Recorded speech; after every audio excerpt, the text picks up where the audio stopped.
Welcome everybody to another edition of Bottom of the Bill. We got Dustin Monk of Dustin Monk and the Hustle here today. Yo. Thanks for being here, man. Thanks for having me, guys. Not a problem, Absolutely. I know you're not drinking, but before we get started, we have to do the obligatory cheers. Yeah, no worries. He's just drinking straight up vinegar. Yeah. I love that. It's straight vodka. No. Yeah. That's hardcore, dude. We have, again, just want to make a mention of the Orange Blossom Review coming up on December 3rd. Make sure you get your tickets for that. We got the Wood Brothers and Blackberry Smoke and some amazing bands on that festival with us. Yeah, I can't wait, man. You guys. Thanks. Shit, Yeah, that's appreciate awesome. Yeah, it's down Lake Wales, Florida. It's a camping thing, so we're very excited about it. And then we got some other stuff we're going to be announcing soon as well. And then, Bill, you got anything you want to announce? This is coming out. So if you're watching this right now, somehow on your phone at Swanee, get us to the campground stage. We're gonna go. Greenhouse Lounge is about to play in an hour and a half. Yeah. Because that's where I am right now. If you see me, I should also be wearing this. Yeah. Happy Halloween, by the way. Is that Yeah. it? Y'all didn't get the memo, apparently. We didn't get the memo. You're just not really into celebrating holidays. You look like a dog's boner. A dog. Speaking of Halloween, That's such a good one.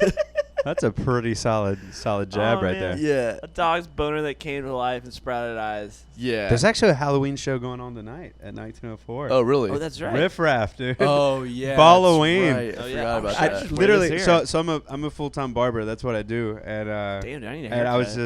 just, dude, come see me, man. So I work in St. Augustine, which would be the only catch, which is a hike. But my last cut I did today, my last cut that I did today, he's actually going to it, and I was like, holy shit, dude, Riff Raff. Like, have you ever like? Oh no! My main He goal is a is to blow character, up. bro. Oh, like, yeah, he's I told my buddy I was cutting, I was like, that's gonna be an interesting night. Oh, for sure. I don't think anybody actually likes him for real. I think he's just like just an ironic It's act. like a gimmick kind of thing, man. Yeah. Hannibal Buress has a bit about him, the stand-up comedian. He goes that he went to a Riff Raff show just because he was in the same place at the same time, and what he says he does is he just plays his music with the lyrics, and then he's like his own hype man. Dude, And dude, honest to God, like So you laugh ridiculous. at that, but that's like legitimately like what a lot of rappers do now. It's Oh, like yeah. an Oh, actual God. common thing, and it's really weird. It is weird. Because I come up doing hip hop and stuff, and it's we would play the beat. Obviously, you got to play the beat, but like we would rap to it. But like I didn't, and I may have a friend being a hype guy, but there was no like I'm not singing over the song. Like what the fuck is that? But that's like a thing. Like they will play their own music, and they're just like yeah, and just like. And everyone's just like, holy shit, like losing their mind. Even and with the lyrics playing too. yeah, like Yeah. literally, it's like take your album, play it through the Yeah. fucking PA, and then just make sure your mic works so you can talk over it. Yeah, It's that's like, what it the is. fuck? Yeah, That's- it's It's wild. weird, dude. It's At- weird. At that point, it's just a meet and greet. Yeah. Yeah, it's like it's. I think people just are there because of the presence of the person. That's they're exactly watching. what it Yeah, I is. guess so. Which Yeah. is interesting. Well, it's not much different than when you go to see like any of these other big name acts and they're just lip syncing and everything. You know what I Yeah. mean? And they should, because no one's gonna sound awesome in a stadium like that, like just singers or whatever. Especially you know the what I pop mean? singers are like dancing around and Yeah. moving a lot. It's just impossible. To Yeah, keep that whole thing exactly. up, you know. Did Michael Jackson actually sing all that stuff on all the I shows? just want to believe. That I don't he know. did. I wanna think he believe did Yeah, too. I 'Cause you don't can kind know. of hear him if I breathing ever, a little bit. it's almost like if he didn't, like no one ever tell me, because he just was so like I've seen tons of like performances from him on YouTube, and he's just Yeah. so insanely good. Oh yeah, man. I mean, I don't His know. movements and shit. 'Cause he Yeah, dances he's- and does. I heard he was kind of a I don't want to say an ass, but I heard that he was he could be difficult to work with Yeah, he's a little bit. He's a bit of because a he weirdo. knew Yes. because he Just a little bit. No Or comment. was. Rest in peace. I rest plead in the peace. fifth. Yeah, bro. You know, people always say that about big artists, and like there's a thing that happens with them being assholes or whatever. But you know, with someone at that level, that one show costs like Bill. That one show's costing them like, you know, $500,000, maybe $1 million just to put the one show on, and that's on That's a a very good leg of point. tours. Yeah. That if you're touring like, you know, 30 cities or something, every show is costing you that amount of money before you recoup the money on whatever you're recouping it on. Yeah. At So that point, it's like, don't fuck it up. yeah, so it's like, make sure you give me my fucking space in the green room. Yeah. Make sure you let me get into my zone because we have a $1 million production we're about to put on, and everyone here paid really good money, and they want to see a perfect show. Well, yeah, and it's at that status too. You're not dealing with like, 500,000 people or 500 or 1,000. I mean, you're dealing with like 50,000. Yeah, exactly. It's, maybe even more with Michael Jackson. Who knows? Like his shows were probably insanity. Yeah, but that's the thing though, is like you're just going whenever the crowd gets so big and you're just going to see one person. It's not like that person gets any bigger, and that's just weird to me that people are going to pay so much money just to be like in the nosebleeds. Like, I think that's them. That's Britney Spears right there. Yeah. That's one weird. thing I'll say. Like before we got started, I was mentioning to Anton that me and my wife just went and seen Marcus King and Chris Stapleton in Virginia Beach. Oh. And like literally we were like at the secure, I don't know what you call it, like the barricade thing. Yeah. So we're like as close At as the you rail. can get. Yeah. And it is if I'm gonna pay like some of the money that like I paid good money for that, but it's like if I'm gonna go see a show like that, dude, I can't be that guy that can like I think he moved his arm. Like I think he's singing now. You know what I mean? To see if he's Yeah, if he's or even something? or like the whole time you're just watching the big fucking screen anyways. Right. Like, well, shit, Yeah, I it's can just so watch far this away. on YouTube. Yeah. Like, or like at home or or whatever. So- Totally.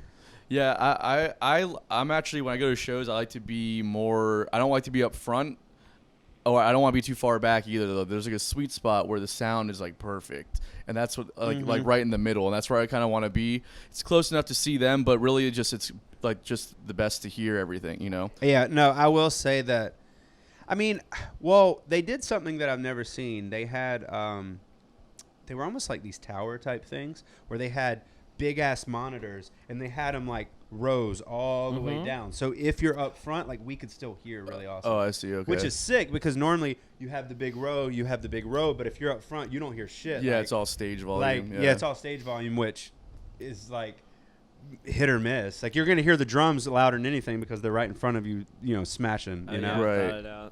I remember I was always go to Disco Biscuit shows and like we want to be in front of Barbara because we want to see him like jam, and then all you hear is his amp, and it's just so goddamn loud. Yeah, it's annoying. Until he learned how to turn it around and then mic it that way. Who would have thought? You but could do dude, that? it goes into, and I'm gonna sound like a fanboy here, but like I really like Stapleton a lot, like especially vocally. Like I draw a lot of inspiration from just that style of singing, but it goes into what you were saying a minute ago is like you go to a show like that, and even though like the person's at their peak of their success, basically, it's there is something to be said. It's like just him being there was cool, right? Which I think coming back full circle with a show like maybe Riff Raff or somebody like that, it's like I don't think the people go there even caring if they perform. It's like I just think it's fucking cool that I'm here and you're here and we're in the same building together. Yeah. I wonder if they'd make more money if they'd be like, hey, I'll just not whore or prostitute myself out, but like for an hour you can just sit in a room with me, and we get like 10 of you at one time, $250 a pop. Big name artists like $1,000 a pop. It's like you can sit in a room with me for an hour. You don't even have to leave your house. It's kind of like a meet and greet. No, that's what I mean. Yeah. Dude, the biggest for an artist like that all day long, you do, dude. All right, think about this. Think about, and let's go way bigger than him. Let's go to like Chris Stapleton or something. If he did, you pay, I don't even know, $3 for a ticket, right? And it's like a raffle, and whoever wins it just wins like a day to kick it with Chris Stapleton. That'd be dope. Dude, think about how much money that idea would make. Yeah. Not that it's all about money. I don't want to come across as that guy. It's a little bit about money, though, guys. But it's a little bit. Yeah. But I'm just saying, $3, like that's nothing for like me as a fan with him or somebody as a fan to be like, oh yeah, here's $3.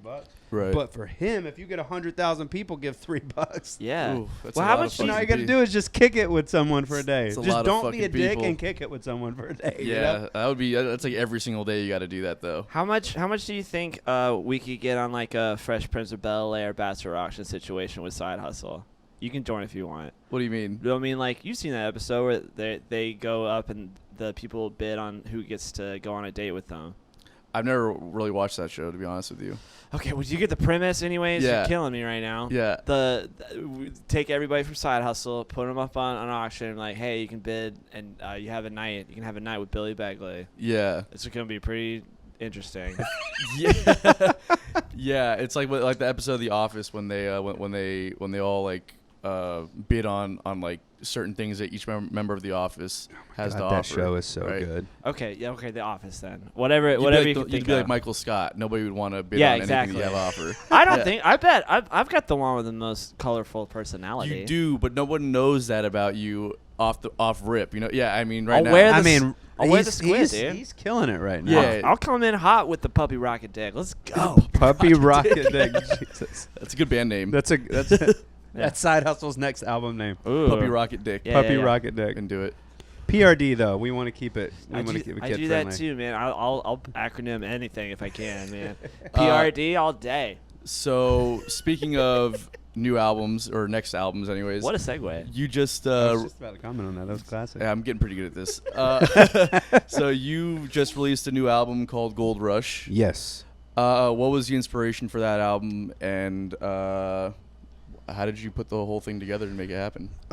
So that album was written with and actually a different lineup than what I have now. We all decided a while back to kind of just part ways or whatever. But anyways, incredible musicians, and as far as the inspiration, if you listen to the album, I'm sure you can pick up on very quickly. It's kind of a melting pot of a lot of different genres going on. For me, I've always wanted a project that I could do that with because I come from a lot of different music backgrounds, and we can get into that in a little bit. So I wanted a project that I could like kind of push the boundaries of what I could get away with like incorporating different genres, but it's still being cohesive. Like you can still listen to it as a project and be like, okay, cool, it still works. Yeah. And it's weird because there are songs on a couple songs on the album. I think if you were to pull them one by one, it would be like, this is interesting. Like this, like maybe you like it, maybe you don't, but you would be like, I don't know if this fits, but I think collectively we made it fit, we made it work. So I think the inspiration for me was I'm a very big Gary Clark Jr. fan. I'm a very big Chris Stapleton fan, Marcus King, excuse me, and amongst a lot of different just other artists. But then other people in the band, like our old guitar player Mike, he was very into Allman Brothers Band, and you can hear that influence. You can hear that on certain songs. Yeah, the way definitely. the way he played lead and stuff, or plays guitar or whatever. He's also a big Marcus King fan. You can also hear that on some of the songs. So I think it's cool, man. Like we all just brought our own thing to the table, and just was like, okay, let's get in a room, let's do our thing, and just see what happens. And then obviously as we progressed and as we got better as a band, like there were certain like elements that were like, okay, we went too far left with that, or we found ways to make it work. Which for me, like I'm a huge soul fan, just fan of like soul and R&B and stuff like that, but with attitude. Yeah. Which if I had to describe our band in a way, I would probably just call it soul with attitude. But Yeah. You guys definitely have, like, 'cause your voice is so just powerful and soulful. But like the band behind you is just straight fucking rock and roll, man. Yeah. It's like, and then there's like other influences for sure, and I do want to comment on some of it because I made some notes and some of the songs I really enjoyed a lot. Yeah. Yeah, like it's definitely versatile, but it is all very cohesive as well. That's cool. Yeah, I was actually. It's funny. Me and a good buddy of mine, Charlie. He actually owns and runs Exit 13 Studios, which we do a lot of video work with. But me and him were talking the other day about the album, and I was like, man, I wonder how people are perceiving it right now, because obviously it's out in the world now, And Totally. Once you work so fucking hard on something, and then it's like, okay, here it is. It's like, I think like Spotify will tell you how long an album is. I think ours is like 42 or 45 minutes or something like that. And it's so funny, like to so many people that number doesn't mean shit, and to us it's like, dude, we took years to make that 42 minutes, you know what I mean? Yeah, and, that's true. But we were talking, and I was asking him, I was like, man, I wonder if people are thinking, like, it's too much of paint splattered on a canvas kind of thing. I So it's guess. cool to like hear you say like it's cohesive. It's I've had a couple of people tell us that they dig it. So it's nice to know like, okay, this hard work that we did like didn't go to shit. Like it paid off. Like it worked. You want to hear paint fucking splatter? Listen to our album, bro. Dude, I did. I've listened. I think I'm like 2 songs away from listening to the whole thing, and I don't even know how that happened. I think I like got a phone call or something. Full transparency. But there's a song, I think I told you this at the open mic when I seen you the other night. God, dude, I want to say it's the second song, maybe the third song on the record, but I'd have to go through. I would have to see your song names and I would know it. But I like it. It's like y'all have reggae definitely. Oh, it's a Temperatures too. Yeah. Yeah, it's The third song. Yeah. And I'm gonna like honestly, that is one genre I just don't like. I don't hate on it. Like it's just not my thing personally. Yeah, same with me, man. Exactly the same. Like I can listen to it. I can listen to reggae for like 3 or 4 songs, but then I'm like anybody who's listening to this, I don't hate reggae, so I don't want to get like comments like you piece of shit, But no, it was cool, man, because I normally don't jam to that, and I was like, this is tight because it wasn't just reggae. It was wasn't like reggae. Yeah. it was like y'all had it was reggae influence, but it was again y'all sprinkled in other stuff, which I'm a Yeah. big fan of that. Like I like when people like I've been in bands in the past where it was so like, hey, we're this genre. And if you do anything else, like that's a no-no. yeah. Like I remember one time, because I used to be in a pop punk band, which we'll get on that later. Yeah. But like I would try to do runs because I like doing vocal runs coming from soul and R&B and type stuff. And they'd be like, I remember one time we were in the studio, they quote unquote, dude, you're not Usher, stop doing that. Oh god. And I was like, damn, bro, like that. I was just like crushed everything. Only Plus, we're in the Usher can do studio and like runs. we're in front of this producer, and we had drove to Philly to record this record. We stayed in Philly for like a whole month, and I was like, all right, well, I'll just go fuck myself then. Never mind, like damn, And I had written the vocals like that, so I'm like, all right, well, I guess I have to write them a Rewrite different them way in now. studio. That shit Oh, You sucks, kind of just man. killed the whole thing Were that you- I was trying to do. Were you just trying to do like a Boyz II Men song and he got like sensitive? He's like, you can't do that here. It's Philly. That's pretty good. I see what you did there. Yeah. Are you the main writer on this album? That's a good question. Vocally, yes. Like anything vocally and melodically, anything that deals with the lyrics of the vocals, that was me, like through and through. As far as the guitar playing, which is how every song started, except Someone to Hold, our old keyboard player, she actually wrote like the piano for that, and then I came and kind of like rearranged it a little bit. Okay. Because I had heard something in my head, vocally or melodically, and I was like, hey, I think what we did for the chorus was originally the bridge, and I was like, no, leave that the chorus. Like, just trust me, and that's what we did or whatever. But yeah, I would say the guitar playing really was probably 60-40, 60 being Mike writing a lot of the riffs, and then 40 was me. So Mike Ireland. Mike Ireland. Okay. Yeah. He played all the lead stuff on there too. Yeah, that's all him. Yeah, he's a great player, man. Yeah, I didn't. I did not try to take any lead parts. I was like, nah, dog, you got that. Yeah. He's great, man. He crushed it. So there's a song, haunted. Who knows?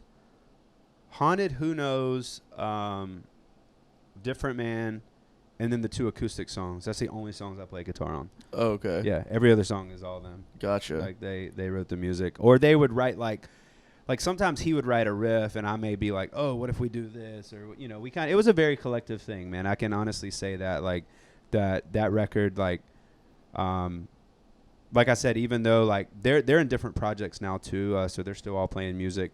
But I can say I was very honored to be able to write with them because even to this day, man, if you were to put us in a room, we would just write well together. Yeah.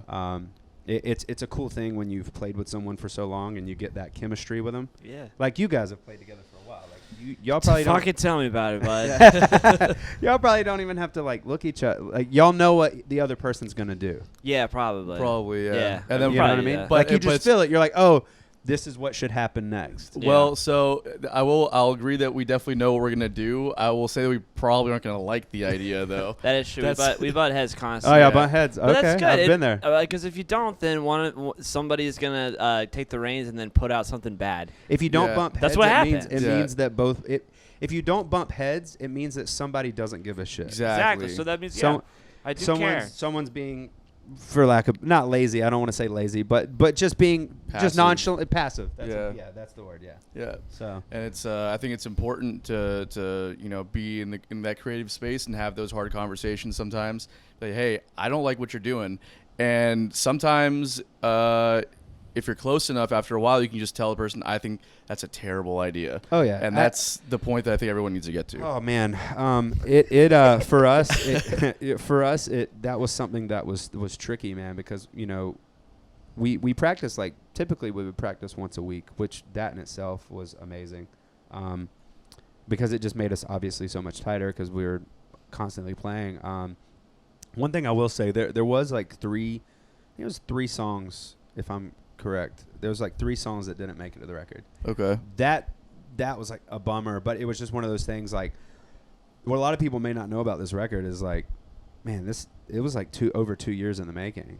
Wow, man. Because normally that wouldn't be the case, but what happened was we wrote we were releasing songs as singles, which most bands in 2021, especially not even just bands but artists, pop artists, R&B artists, I've watched I've watched tons and tons of videos on this where people are just explaining singles are pretty much the way to route, go. the way to go. You invest less but you gain more. Yeah. You know what I mean?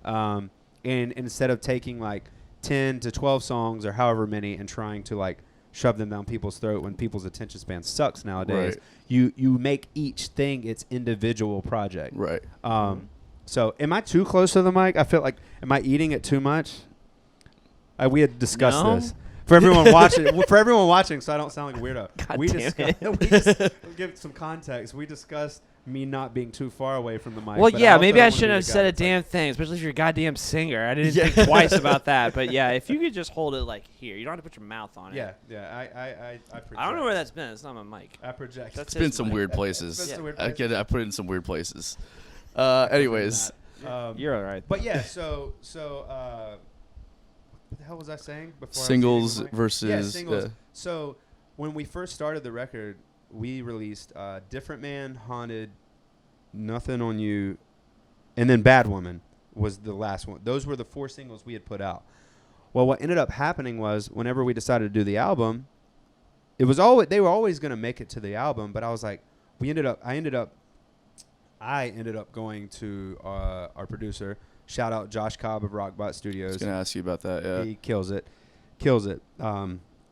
I'll touch more on that in just a second. I've been recording with that guy for 10 years in different projects, but he's fantastic. I went to him and we remastered it. So then I was in this weird position. I don't know if you've ever been in this position before, where we had songs out, but then I'm about to release the album with the songs that are already out that I had released as singles, Yeah, it's a weird but with new situation. masters. So I'm Oh. like, well, what the fuck do I do? Because I had already built up plays on those songs, so I was like, well, fuck it. So I just took them down.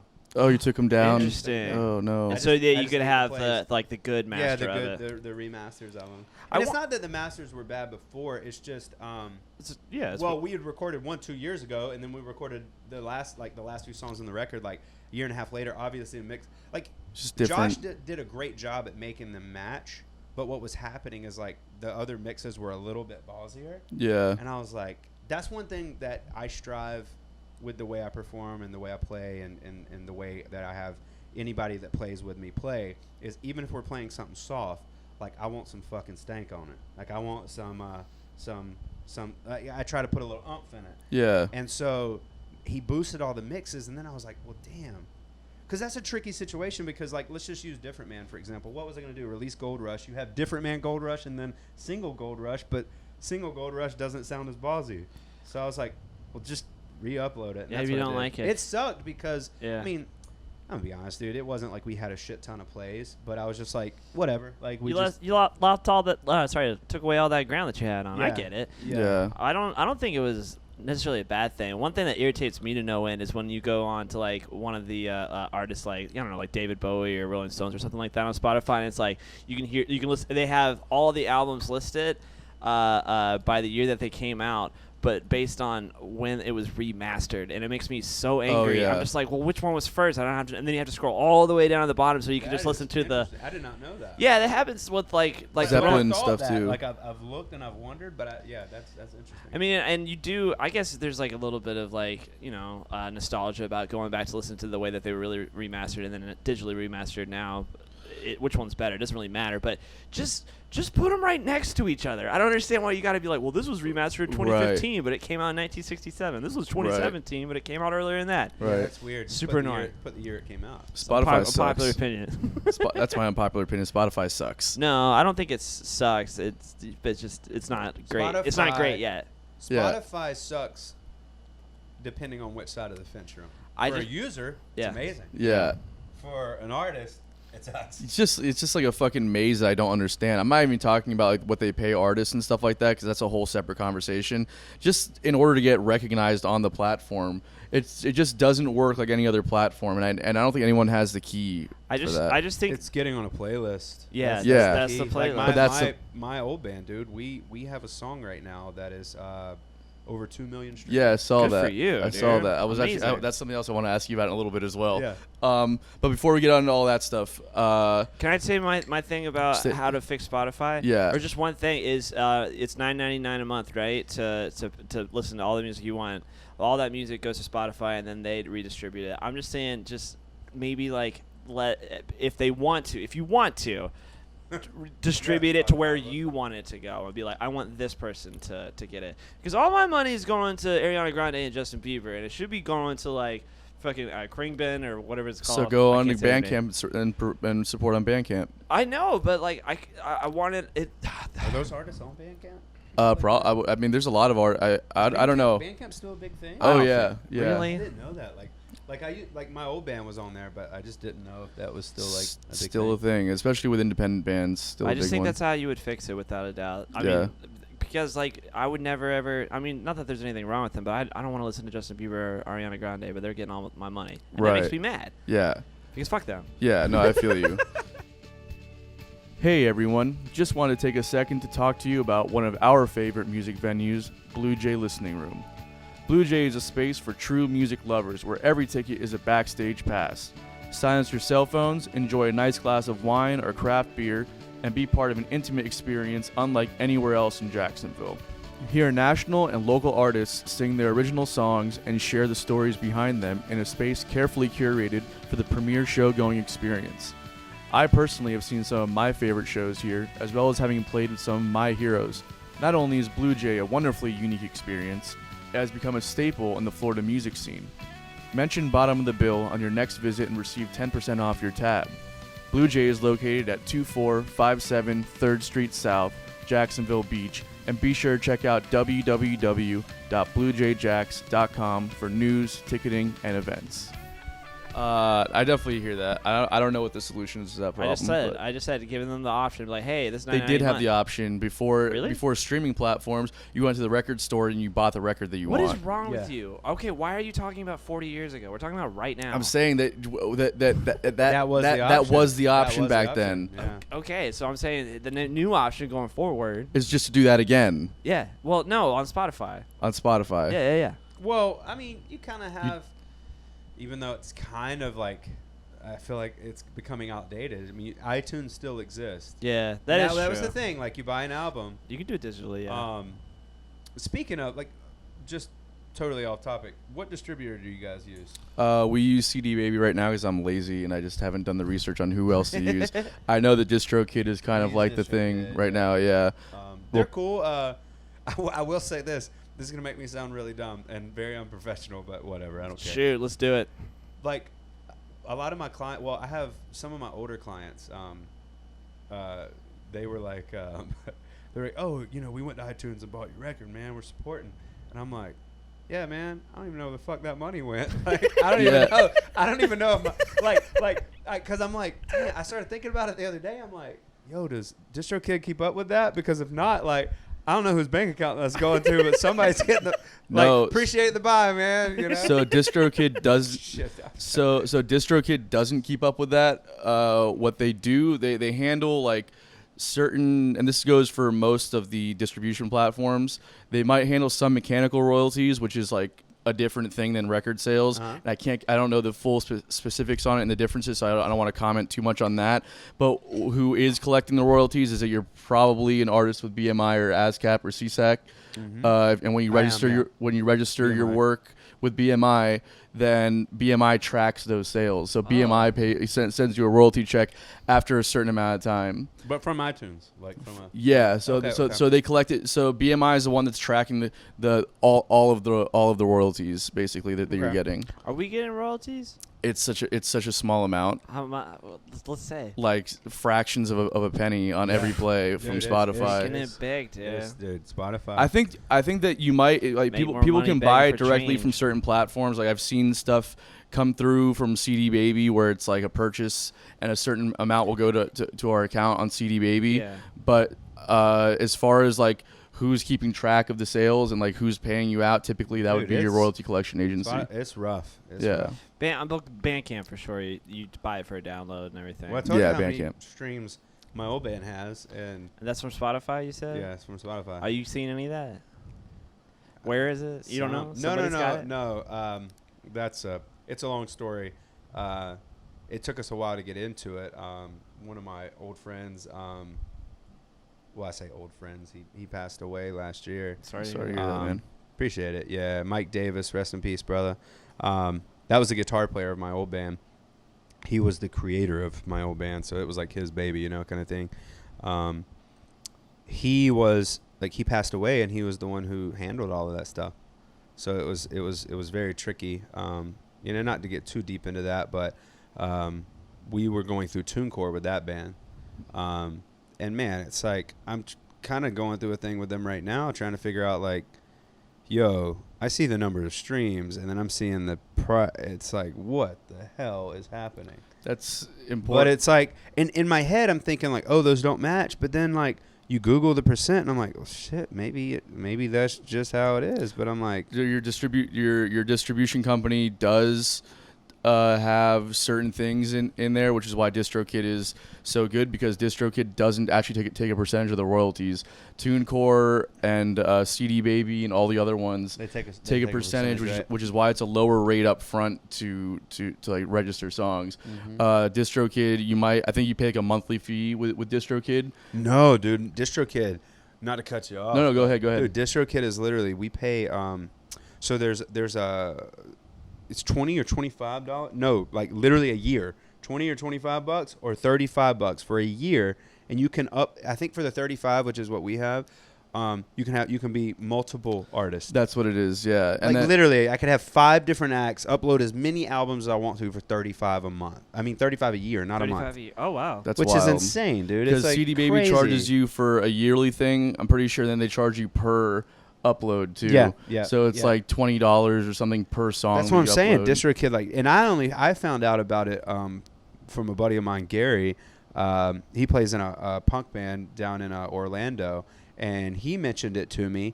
And he plays in a band called Pangolin, and he was like, "Yo, you got to check out DistroKid." And this was like, I don't know, over 2 years ago when we released Different Man was our first song we released. And that's how I found out about it, and it's just been awesome, man. Yeah. Like, it's super easy, and which is what I like. I think I'm gonna go with them probably not the next time That's what around. Greenhouse did, too. Should be out DistroKid. tomorrow, actually. You can also Nice. do which CD Baby probably offers this too, I'm sure, but the synced lyrics, which I haven't done just yet because I recently got a new computer. But it's like you play your song and you press the space bar like on the lyrics, and so then whenever like you're on an Instagram story, that's how people's lyrics pop up. Oh, okay. I interesting. didn't know that. Like you're I always recording wondered yourself how on they did that. Instagram and the lyrics come up. No, you yeah, can yeah. you can make your own songs do that too. You just have to do that service. Oh, I didn't know that. Yeah. Which is cool. It's cool. It looks cool for I stories. sat there and wrote fucking for hours lyric videos for our stuff. Like I just got into CD Baby and just pressed the space bar. It's all learning experience, right? Yeah, I guess. All right, so I'm curious. So you mentioned a producer on this album. Yeah. What was his name again? Josh Cobb. Josh Cobb, Yeah, so he runs Rockbot Studios. based out of Jacksonville, or Yeah, it's not. It's not too far from here. It's in Riverside. okay, Yep. sweet. So it's like right around the corner from, or not far from like European Street and stuff. Like Okay. Around like that little pocket right there. Yeah, It's super sick, man. Like he just upgraded his whole studio. I mean, he's like he built this studio at his house, dude, and it's like it's like a house, but it's a studio in his backyard, and it's awesome, man. And what's so cool is I started working with Josh with my old band, and then when that split, and I'm being vague right now, so we can cut into that later. yeah, But like I had several other projects, or even just features. Like even if like I've had people do a project and they're like, "Hey Dustin, do you want to sing on this or whatever?" And I've just been working with Josh for so long, man. He's awesome. I think the good thing, and I've worked with different producers. It's just I've worked with him the longest. And the cool thing about him, for anybody who wants somewhere to go record, like I'm telling you, like he's a beast. The good thing about him is like he gets what you're going for right out the gate. Like he's so versatile with different genres. Like I've worked with people before that I have to sit there and explain the idea so damn much that I'm just like, yeah. like, and they don't get it. I'm just like, look, fuck it. Like the idea is cool, but it's not cool now. Like it was cool, but Yeah. you ruined it. Like Yeah, no, you killed the totally. hype of it. Like I don't even care anymore. Totally. You know, like, and dude, I've thought about it before. I'm like, I wonder how many good ideas like went down the drain because I just couldn't convey what I was trying to convey to the fucking producer. Like, Yeah, you know, that's like true. this is what I'm trying to say, man. You know, and the good thing about Josh, like, yeah, he listens, he takes it in, and he's like, all right, I get it, and it's cool. And he is all about making songs sound big. Yeah. You know, which sometimes maybe that's not what you want. Sometimes I have to be like, Josh, I'm not going for that, you know? Yeah. Or whatever. But he really listens and he just understands. Another thing with Josh too is like, I've went in there before. This was before I was doing band stuff. And if I didn't have a buddy that was available for that day, like with a guitar solo, he's an amazing guitarist. So I'd just be like, hey man, just do a solo. Nice, like, man. That's awesome. Just play bass on it because you're gonna do it better than I will, kind of thing. So, Yeah. So it's sick, man. That's awesome, man. So how much of a role do you play in a lot of the production ideas as far as like, you know, little things like, hey, we want reverb on this guitar here, like, you know, just a little kind of stuff. He played a decent role. I mean, a lot of our songs, as far as structure, were self-produced for the most part. But he had a lot of ideas as far as like he definitely helped us with harmonies, because everybody typically wants to go to the third, but you know you can, you know, there's all these like weird harmonies and you can do different intricate harmonies. He's good at figuring what I call the cool harmonies out. You know, it's like, oh man, I wouldn't have thought to do that one. Yeah. Or if you do multiple ones. The other thing that he's really good at is, you know, we didn't record this to tape or whatever. You know, it was obvious. It was like individually tracked. Yeah. And but he did a good job at recording and mixing in a way that, especially on some songs, that it does sound like we all just pressed record and did it. Yeah. And that was one thing that we wanted. We were really going for like there's a song on the record, Nothing on You. You know, there was definitely some Black Crowes vibes going on that song. You know. Yeah. Yeah. And with the tone of the guitar and stuff like that. And so he did a good job at helping with the tone of everything. And as far as structure though, I'm sitting here. That's why I'm fumbling my words, because I'm trying to think of if there was like a specific part of a song I can think of, and I can't think of one where he just straight up wrote it or anything like that. But he definitely will give you like one thing about Josh, for anyone listening, knowing like if you're thinking about going to record with him, he's very blunt, and that's one thing I like. Yeah. It sometimes I'm like, motherfucker, you know. Yeah, totally. But that's what I like about him, is because he'll push the best out of me.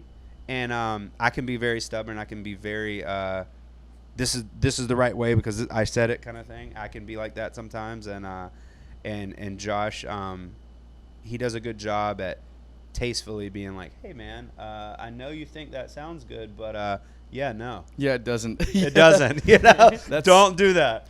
That's And- kind of and what. for their job, that's got to be hard. Like I've told Josh that before. I'm like, man, that's a skill in itself, knowing how to let someone down easy. That's part of I'm it. pretty good at that. Yeah. Letting people down easy. Yeah. Yeah. I would say. But do you think that he's more of a producer like that or an engineer?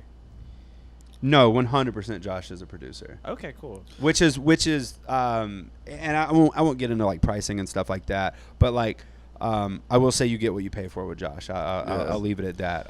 That's what a producer is supposed to be doing, though. Like they're supposed to push you to get the best out of you. Yeah. And then also they're there to lend an ear for, like, a third party perspective on the tunes and give you like different ideas. Not even necessarily arrange stuff, but just give you an idea of like, hey, I think it'd be cool to put delay in the vocal here. Yeah, or I think, absolutely. like, that kind of stuff. And I think I think when you walk into, like, one thing that he does, like, before you get there, like, you discuss the song that you're going to record.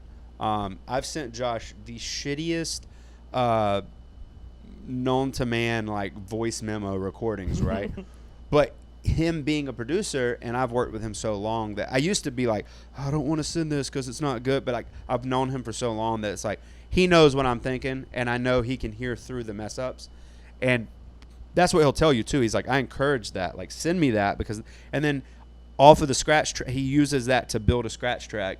I mean, you go in and redo a scratch track, but he kind of uses that to help him with a scratch track. That's part of his process. Yeah. And he can go ahead and start getting ideas. So when you come in, it's cool because he also, and this is another thing he does, he'll ask you, like, what artist do you think this song style is? Like, not like necessarily like the genre, but like sound wise, like sonically.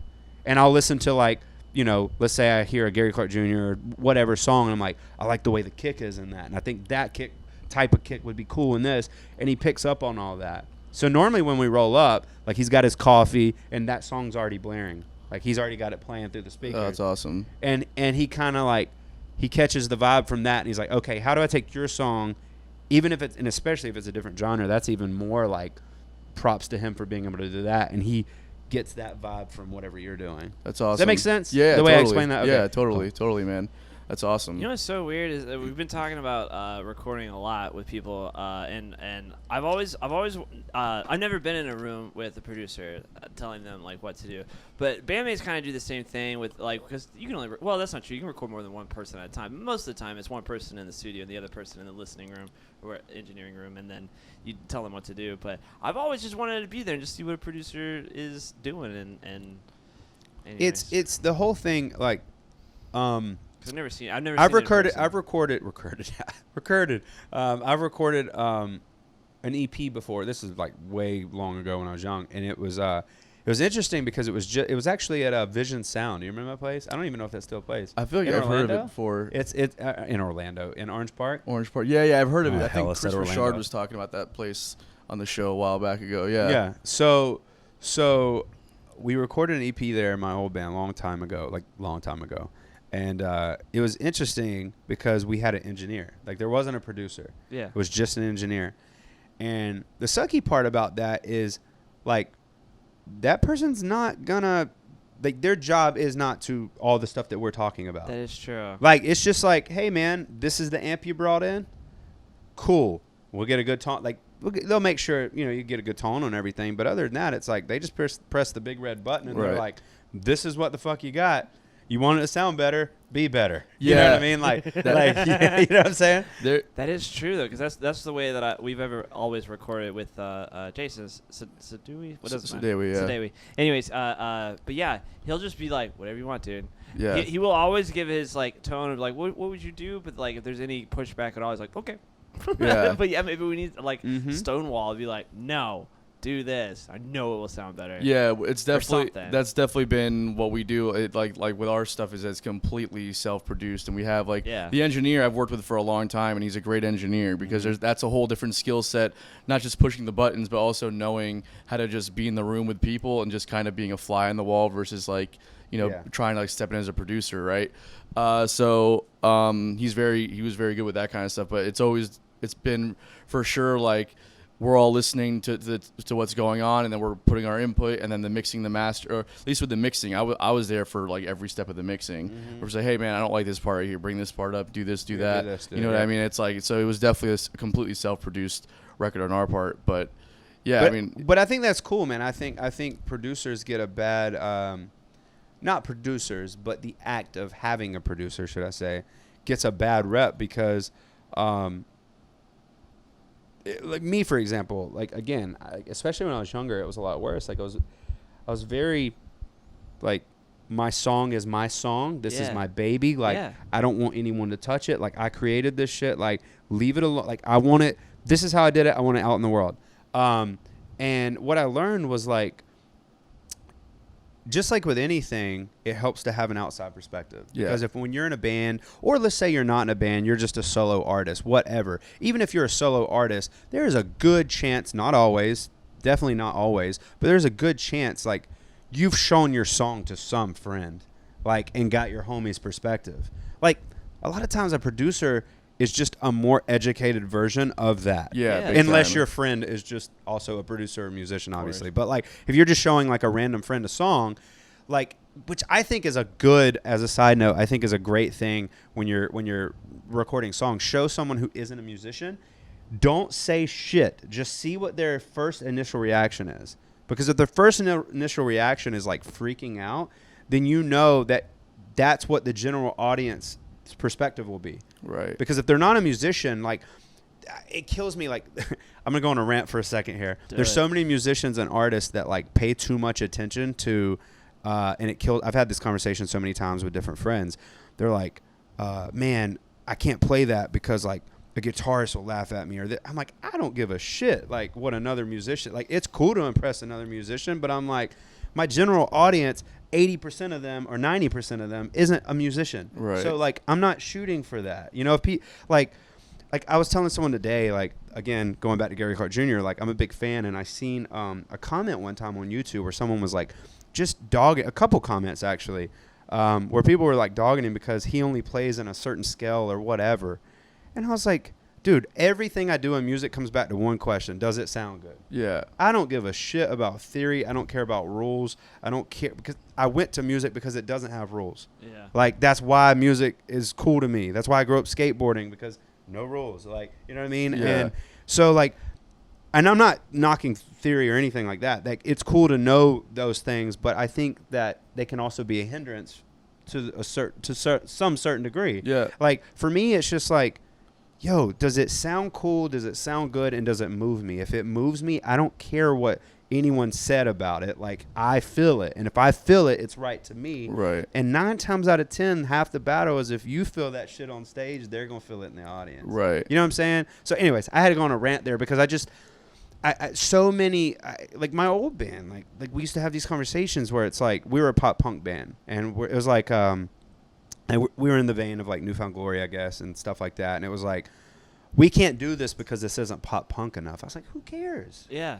You know what I mean? Like, we just had fun playing it. Yeah. Like if we all hated it, obviously we didn't like it. Fuck it, scrap it. But like, if we're all in the room and every one of us liked it, that's an extension of who we are and what we like. Who cares if it's... I get a lot of kickback because a lot of my songs have 4 on the floor beat, like it's like that. Yeah. And our drummer and most everybody else in our band is like, it's just the same thing over and over again. I'm like, everyone fucking loves it though. So shut up. Yeah, but there's there we go. Yeah, there's a thing though. No, when there's it's not really a thing. Just like you said, if everybody everybody likes it though. Yeah. Oh, see, look at this. When It's an every elitist song, standpoint about when music. every Here we song go. is like He's that, like a kid in a it just sandbox. sounds. You are trying to just put me in a box that I can't even. No, touch I'm trying to the sand. expand your horizons. No. I'm trying to open your mind to new possibilities because it doesn't have to be 4 on the floor. You're trying to smother me. It's different. It's stifling me. Yeah. So it's definitely. I'm gonna squid on out of here, dude. Yeah, please do. This thing's so damn high. It's the biggest dad joke. Bro. You just made that joke. Can Yeah, we that's just... what- That actually happened. The whole fucking setup was for the squid joke. So there's an aspect of what you're saying that I agree with. Yeah. There's like this other side of it though, and I think that it's not really even disagreeing. It's just kind of building on more what you're saying, where there's there's people that use theory as like as the structure, Like a roadmap. Yeah, and like which is cool. Like using like that's what theory is. It's a roadmap, right? Yeah. But it doesn't mean that there's not always hidden paths along the way. Yeah, that you yeah. can Like, take. and I wasn't saying like I think knowing theory is awesome. Like I want that to be understood. Like I don't because I suck. But I think it's cool. I think it's cool to know stuff like that. I think my point was more just like saying, like I've played with people before where, and I won't name names or anything, but I've played with people before and I've did something that to me sounded cool and they were like, you can't do that. Right, that's the problem. And I was like, like okay, take a band. Again, I don't know hardly anything about theory, but I'm pretty sure that a band like Rage Against the Machine didn't give a shit about that, like to some degree, because they did like some crazy. They did sounds that were just like so like the stuff he did with his guitar was just like, dude, you're breaking all kinds of rules right now, like right, like or maybe I'm crazy, but no, there's definitely. I mean, Tom Morello probably knows his shit, but there's a thing where you can. Like for me, for instance, right? Like I spent a lot of time for a long time. I didn't know any of that stuff. Like I just didn't. I was just guessing. Right? I never took lessons or anything. I started reading books and like learned about it. And then what started happening was the creativity didn't go away. Right? I still look. I still always try and find like the best way to play something, or like just try and listen to see what wants to be played, right? But then there's other times where I'm stuck on something and I can't figure, I don't know where to go. Yeah. That's when I go into that moment. Okay, well, what can I do here, right? It's a tool. Yeah. I'm gonna be honest. Like I'm literally writing a song, like literally right now, and I'm trying to write a chorus. And again, full disclosure, I'm way more of a vocalist than I am a guitar player. Sure. I grew up playing drums, so I can definitely hold it down with rhythm and stuff like that. But there are times where I can sing what I want to do, but I don't know the chord that goes with You're halfway there, bud. what I'm doing. Yeah, you know what I mean, you got the notes. You just got to figure out what them notes are. So I don't want this to think. I don't want this to come across like I'm like knocking theory, because I'm not. No, of course. I'm just like, I think it's cool to just let something be. Like if you do it and it sounds cool and everyone in the room is in agreement, like it happened. You know what I mean? Like agree. There's no like and again, it is cool to have like by all means, like if you're going from the whole perspective of just playing from, and I'm gonna not go back on what I said, but just dial it back a little bit to give more context. Like if you're playing just for the general audience, let's be honest. The general audience is not Joe Schmo walking down the street, he's not going to hear what any of us would hear the way we would hear it because we play music. He doesn't, right? I would say yes, but more of the fact they wouldn't be able to define or explain what it is. What it is, but they'll notice that it's complicated or something. It's like, holy fuck! Remember, see this part? This is way different than you ever heard. Yeah. So Okay. Yeah. Just a little bit of disagree with you, but keep going. No. That's what this is, right? That's what podcast is, right? Just a couple kids hanging out when you boil it down. We're just talking. when you boil it down. Yeah. Well, no. Did you boil squid? I'm not a lobster, dude. Yeah, you could boil squid, bro. I don't got claws, bro. I got tentacles. No, yeah, I definitely agree. That wasn't a setup for that joke, but I'm just gonna go. Yeah, it was a setup. Yeah, you did it on purpose. Own it, dude. No. So stupid. You have the bourbon over there, dude. bro? At this point, if you can own that fucking costume, you can own the joke. All right. Okay. Cool. Well, I was stupid. I'll think of some more dad seafood jokes. I agree with you though, bro. Like I believe that there's a lot of people out there that use theory as like the end all be all, right? Yeah. And that's the problem. Yeah, like jazz. No, theory is the exact opposite of that. I thought you were saying that you agree that jazz is a problem. No, jazz is not. Jazz doesn't use theory as the end all be all. We need to stop jazz. Okay. But like, as long as I think that if you understand it and can use it as a tool when you need it, versus letting it be, and then also still get as creative as you possibly can.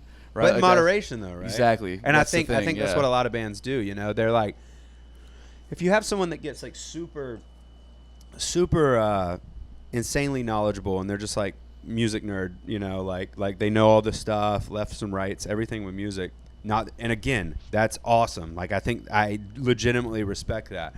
But I have played with some of those players and it's like, dude, you're hitting all the notes, but I don't feel anything that you're doing. Yeah. You know what I mean? Like you're melting my face in the sense of what you're playing, but there's no feeling to it because it's like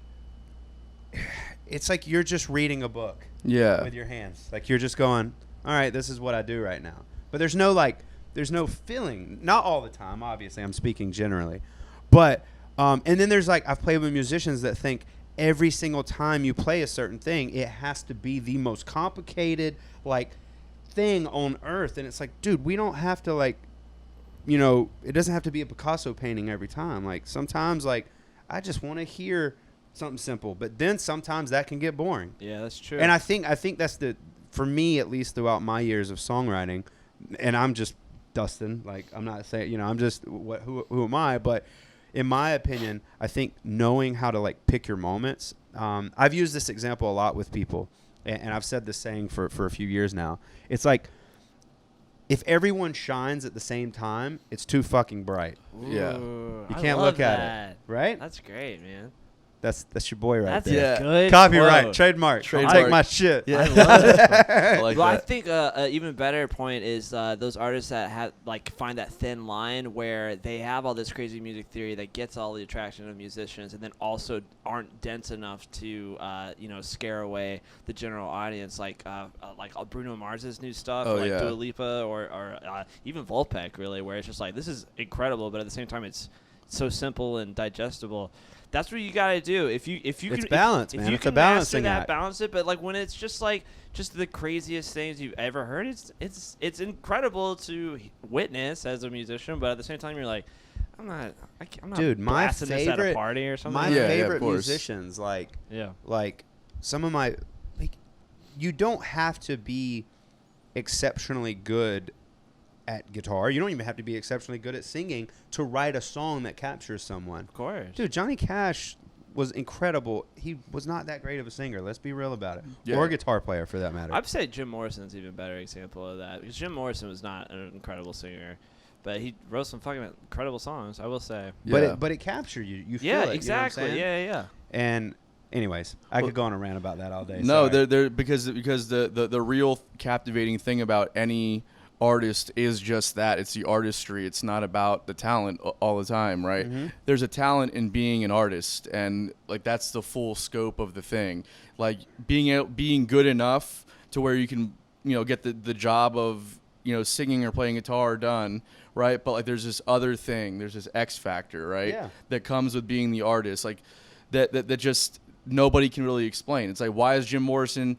Why did he get as famous as he did? Wasn't that great of a singer. His lyrics were okay, but he has certain kind of charisma about him, Yeah, right? he's a front man. Yeah, and it's like one too shabby to look at.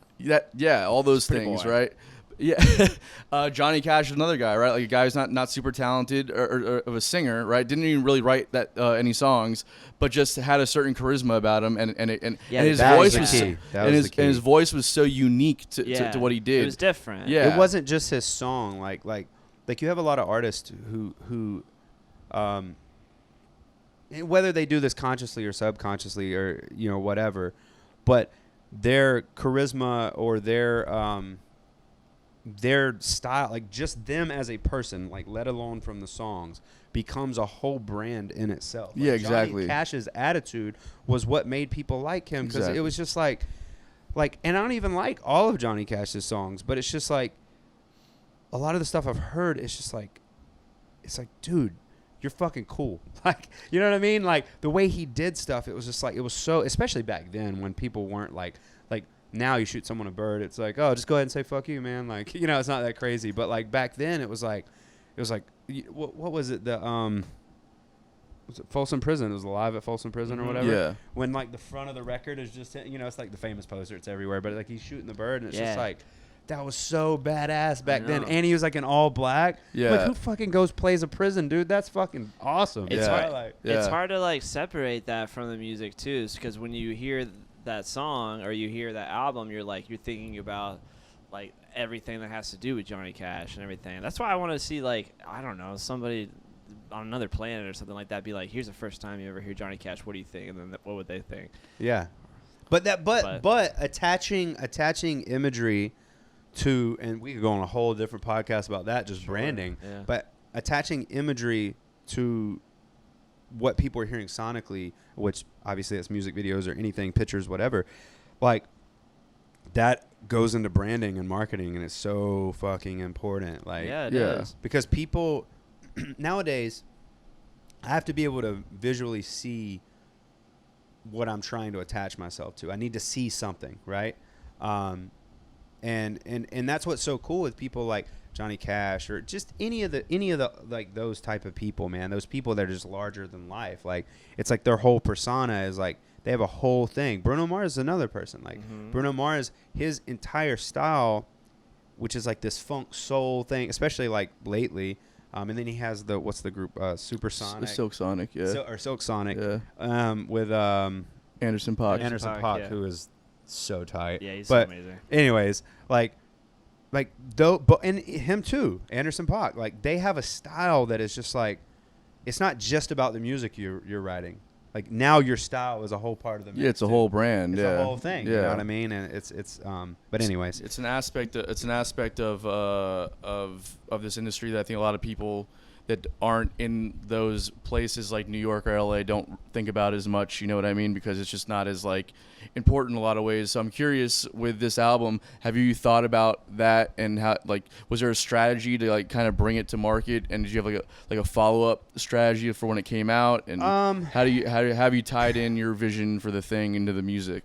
So, honestly, to be complete, to just put it out there, the strategy that was initially put in play changed when we dispersed. I was faced with a decision of, and it, like, we're all still cool. I just want that to be out there. Like, Yeah. it's all good, whatever. But whenever that happened, I was put in an interesting position because the record was not released at that point.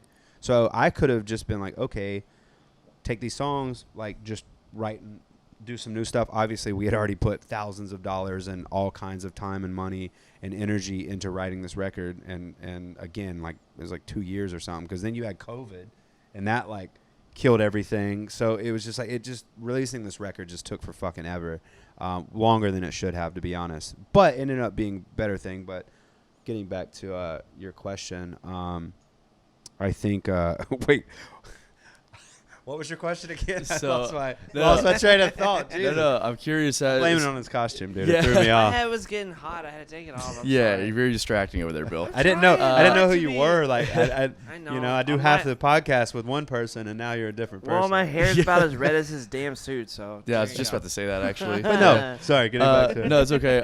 So it's just, we were talking about the marketing, the Yeah, branding, all that stuff. so yeah. when we first started, like I'd said earlier, like, we had released some singles, right? So the idea was, and this is a standard, you know, you can Google this, like YouTube it, whatever. It's a pretty standard strategy. But it's, you release a single, you wait however long, you release another single, typically 6 to 8 weeks, or 4 to 6 weeks, depending on how quick you're trying to ramp it up. Each single gets its own marketing plan. Like, each single is its own entity and project. And then once you get, you know, X amount of songs, you can release a record. That was my idea. Release 4 or 5 songs, right? And then release the record, and market it as in, like, already, you know, with songs you already know and love, featuring 6 new songs you've never heard before. Like, that kind of thing. Right. Like, that's what I was going for. And I'm going to be honest, like, a lot of the shit I was just kind of this was our first record, so I'm just trying it, you know what I mean? I was never the guy in my old band that ever handled any of that stuff. So a lot of these roles that especially now, because now I'm like, I make every decision now. You know, I lead the band, I book, I manage, I do everything at this point. For a little while, we were with a management company that's been put on hold or whatever. So, so it's just, I've just been handling all of that.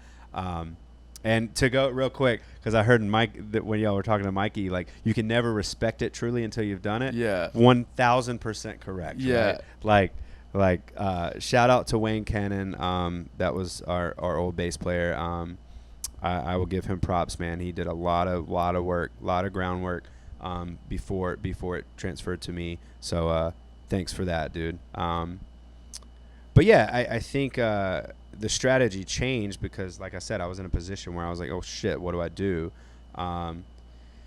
So just to get it out there, I've been sitting on these songs for a while. I was like, I just kind of was like tired, man. I was exhausted. I was like, look, I just want to release this, but I still needed a few more songs, and there was some acoustic songs that one I'd been sitting on for a long time with a different recording, and I was like, well, I re-recorded it, and then they were really meaningful songs to me. The two acoustic songs on the record, both true stories. So yeah, I just said, screw it, let's do it, let's put it out there. I think this weekend I'll be getting up with a good buddy of mine who helps me with marketing and stuff, and I'll be running ads and stuff like that. Hell yeah. We just recorded a music video this past Sunday. Okay, actually. cool. Yeah. You have any, when do you plan on releasing that? You have a date yet? I don't have a date without giving too well. Screw giving too much away. Whatever. We did it. We did the video. I'm very excited. I don't want to give too many details, but it's the song "Since You Left" on the record. Okay. I'll give that. That'll be my teaser on y'all's podcast. Y'all get it first here.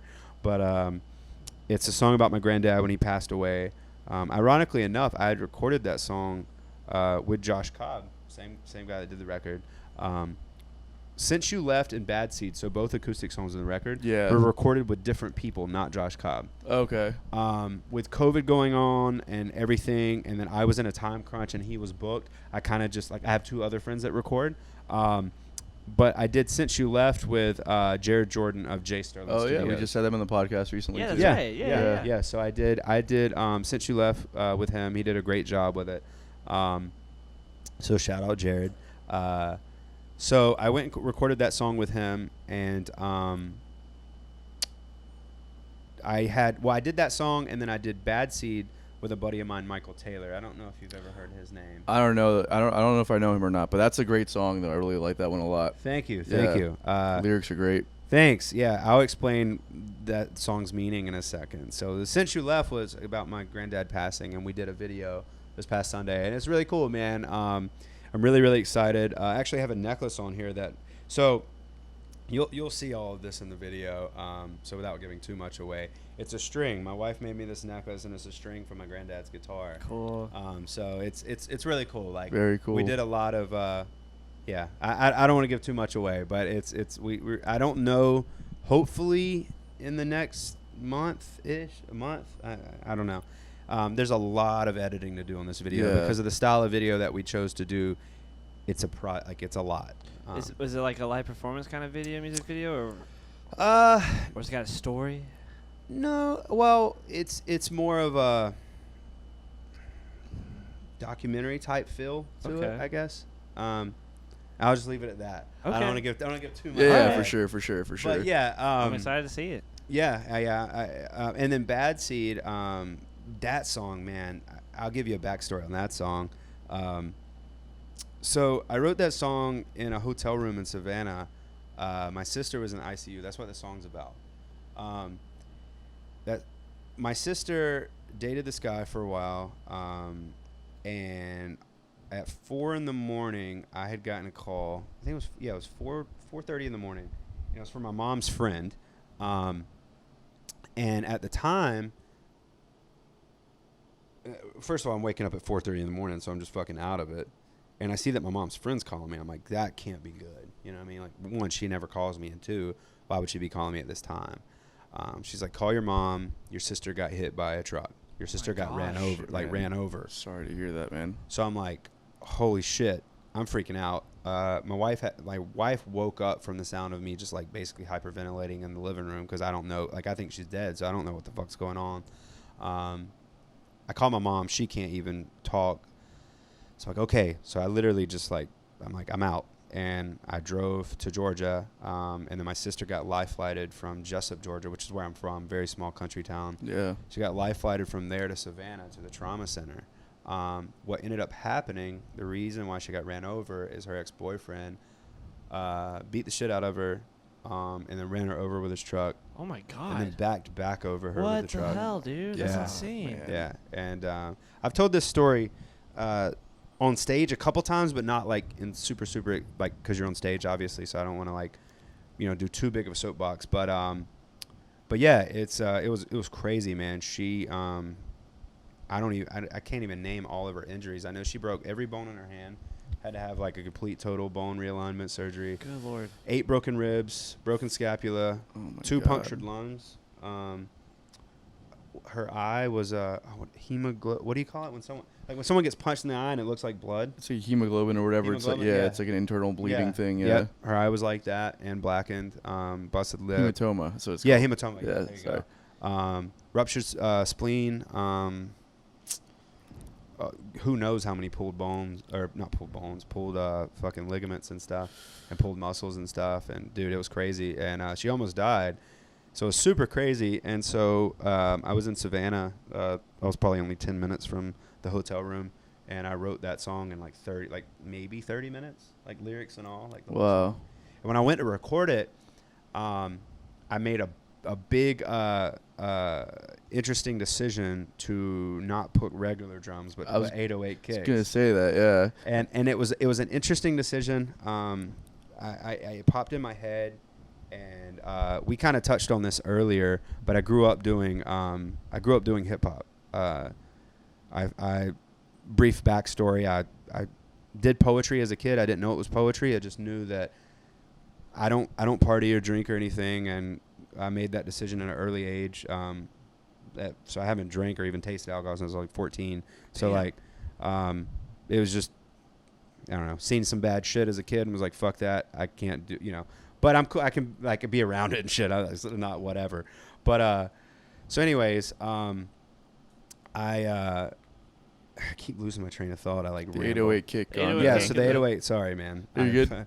It's a lot because I grew up doing hip hop, and so I always wanted to like eventually come back to that at some point, And that was a risky decision to put that on this record, because I was like, there's only 2 ways. Like, people are gonna love that I put an 808 on this, or people are gonna be like, you're a band, why did you do this? Yeah. And I was just like, I took that whole, like what I was saying earlier. I write music for people, I do, but I write music for me first because it's therapeutic for me. And then if you relate to that, cool. If you don't, that's fine too. Sure, there's other artists you can relate to, but for me, I was like, I have to make this decision for me.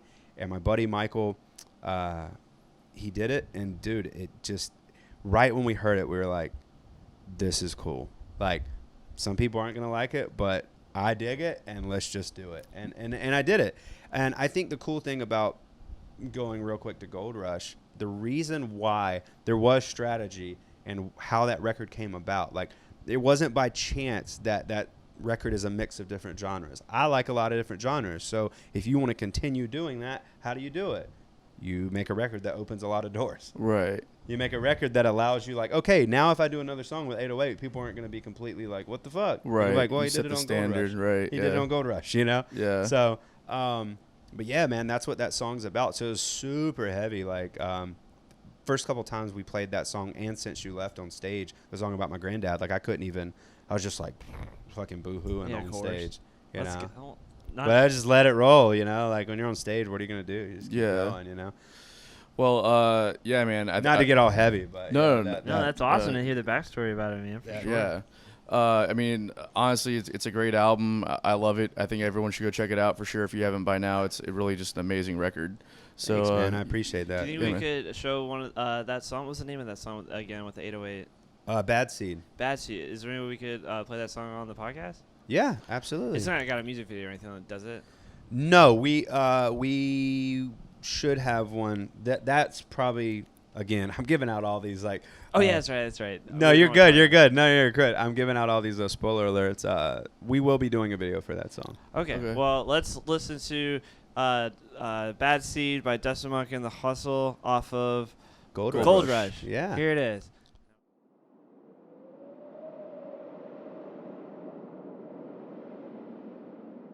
They say love can hurt, but not like this. The man that you once thought he was, well, that all went to shit. We almost lost you, but he lost himself. You seen the devil in his eyes as he turned that place down. Throw away the picture frames desires. Some it can't be saved. They belong to the fire. Bad seed, I hope your heart bleeds, and it kills you from the inside out. Bad seed, I hope you can't sleep, and you spend your days looking over your shoulder. They say love can hurt, but not this much. The truth is I was never the man you thought I was. I should have lost you before I had you. I'm not the kind of man you go running after. So throw away your picture frames, forget your heart's desires. No one here can save me. I belong to the fire. I'm a bad seed, so when you pass me, just kill me from the inside out. I'm a bad seed, you'll never change me. Now I've shown you my true colors.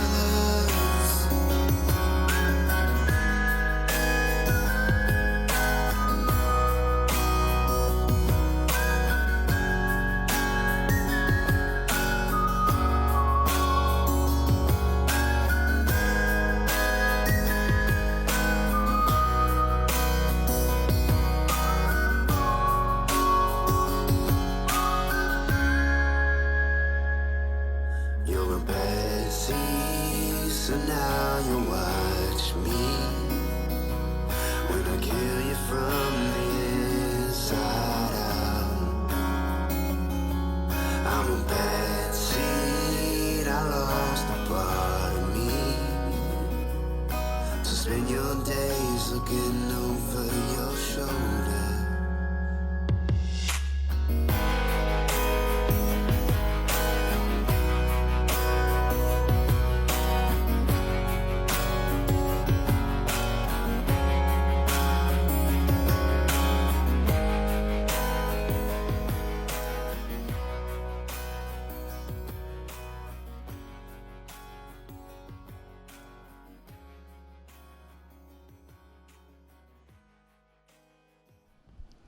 What an amazing song, ladies and gentlemen. I loved it, bud. 100%. Thanks, man. I really That's do amazing. that was one of the notes that I made about the song, some of the songs that really stuck out to me, and I noticed that you made that decision on that, and I was just like, yeah, that's cool. You use the 808 kick on this. It Yeah.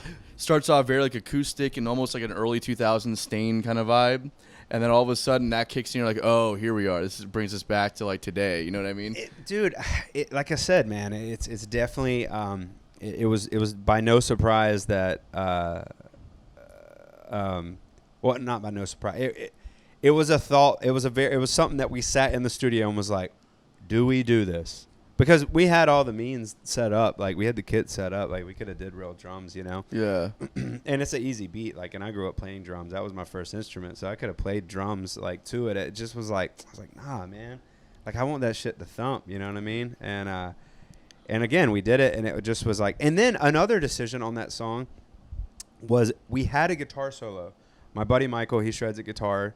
He used to come in when I was doing my solo stuff, because after my old band split up, I did solo stuff for a while. Like I released a solo EP that was kind of like old Maroon 5-ish, like kind of in that vein, sort of like Sunday morning type vibe. Cool. And there was tons of songs on that EP that I was just like, hey man, I don't shred a guitar, you do, and he would come in. So, anyways, like when we were doing Bad Seed, he had played a solo, and I was just like, man, like I think I'm just gonna whistle the solo, and that's what we did. And I did like an actual whistle solo. Yeah, I remember that. Yeah. And it gave it like it has like a westerny kind of almost vibe. But yeah, man, it was that was an interesting song, which I think that's a cool thing about music, man, is like coming back full circle to what I was discussing earlier when we were talking about is like, I think sometimes putting yourself in such a box, like you kill what could be, you know what I mean? Like you kill the future a little bit. You kind of stomp it out a little bit. Yeah. Because, you know, like give it a shot, you know what I mean? Try it. If it sucks, like, you know, you ain't got to ship it yet. Like, you know what I mean? That's my whole philosophy. If it sucks, like just don't fucking dude. So many times we used to spend at practice like with Gold Rush, and it would kill me. We would sit there and bitch about an idea, and I'm like, I look at the clock and I'm like, we could have already done the idea and 10 other ideas in the time that we just bitched about this one. Yeah. Like, just do it. Like, hey, what's the idea? What's the chord? Or what are you trying to do? Cool. Run it. 1, 2, 3, 4. Boom. Run it. How's everybody feel about it? Yes, yes, yes. No, no, no. Fuck it. Keep going. Yeah. But you also have to have people that, not saying mine weren't, but I'm just saying, like, you have to be in a room with people that are mature enough that can go, okay, I'm not going to get butthurt and I'm not going to get in my feelings. Like, dude, it's not personal. I'm not saying, like, I don't like you. I just don't like what the hell you just played. Yeah, exactly. You know what I mean? Like, yeah, exactly. It has nothing to do with you personally. It's just like whatever you just played, like, I'm not feeling it. Right. Like, you know, and then it would be a, well, I am, well, I'm not. And that's why, dude, it's just so, if you're in a band and you're watching this, just fucking take a vote. Like, stop overcomplicating it. Just everyone raise your hands. And if it's your idea, everyone's voting on it, it gets no, don't be a little bitch. Just accept it and move on. Move on, yeah, Move absolutely. on. You know what I mean? Now, if it's an idea that you just, you know, like you keep coming back to, maybe it's something to be like, hey, guys, there may be something here. Yeah. Because there have been those moments on both sides, like my end and some of the other guys. Like, there was a, dude, perfect example. And again, I'll give shout out to everyone that wrote on this record. The breakdown and Who Knows. When it goes, feel it in my soul. Anyways, it's like a big breakdown. Yeah, right? yeah.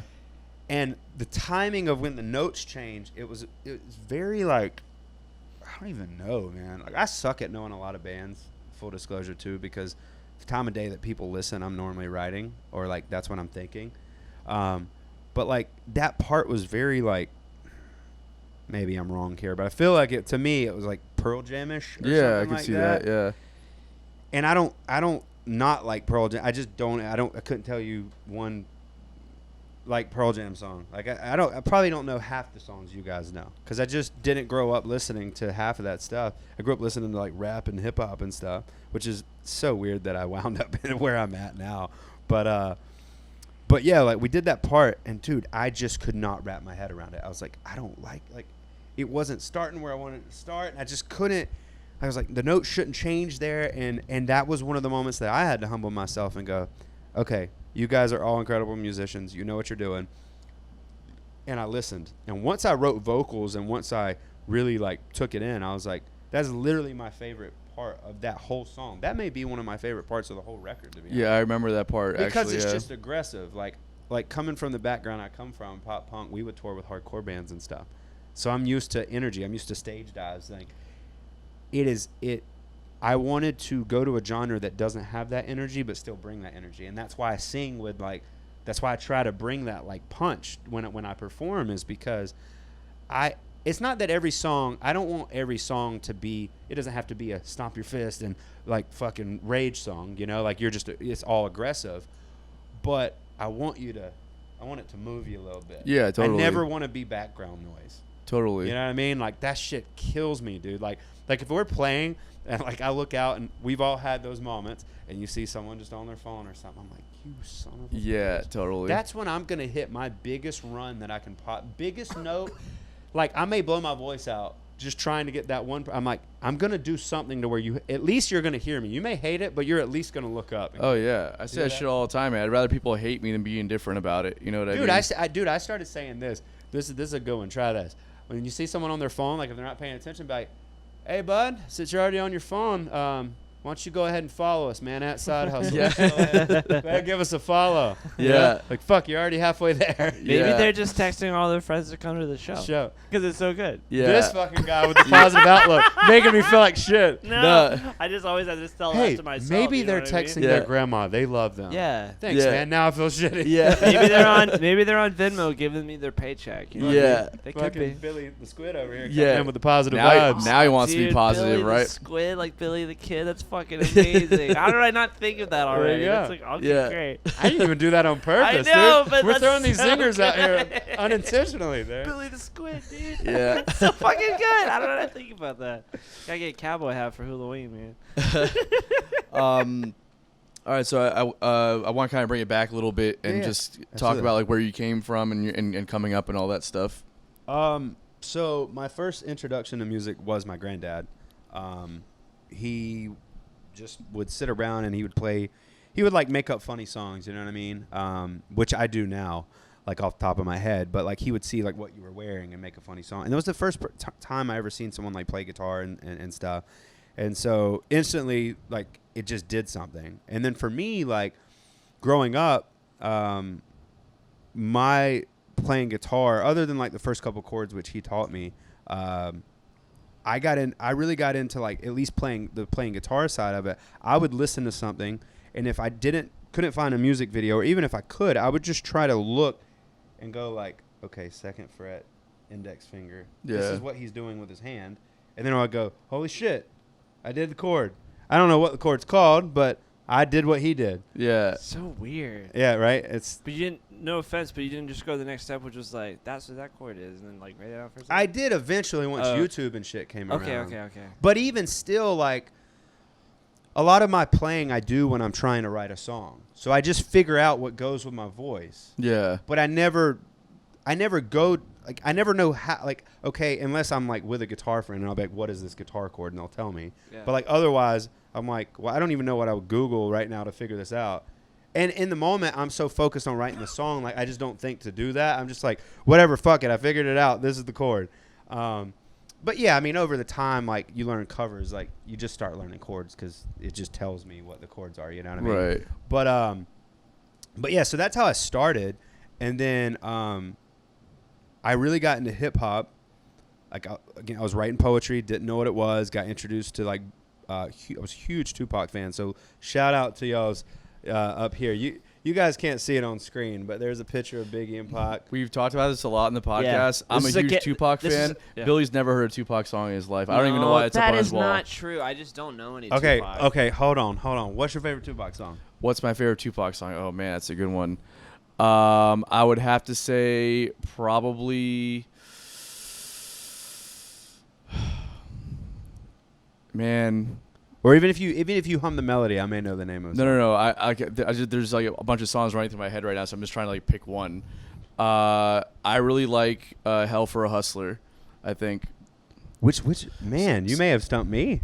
So "Hell for a Hustler" was more like an Outlaws thing. Okay, Which I was definitely know his- Outlaws. Yeah, yeah, his so that group. was like Yeah, his yeah, hip hop group, group. Yeah. So that was more, but like he had two verses on that song. Like one. I'm in literally the gonna beginning. listen to it when I leave here. Bro, it's so fucking. There's no heavy. way I haven't heard it. You but, probably heard it. Either that one or Hellraiser.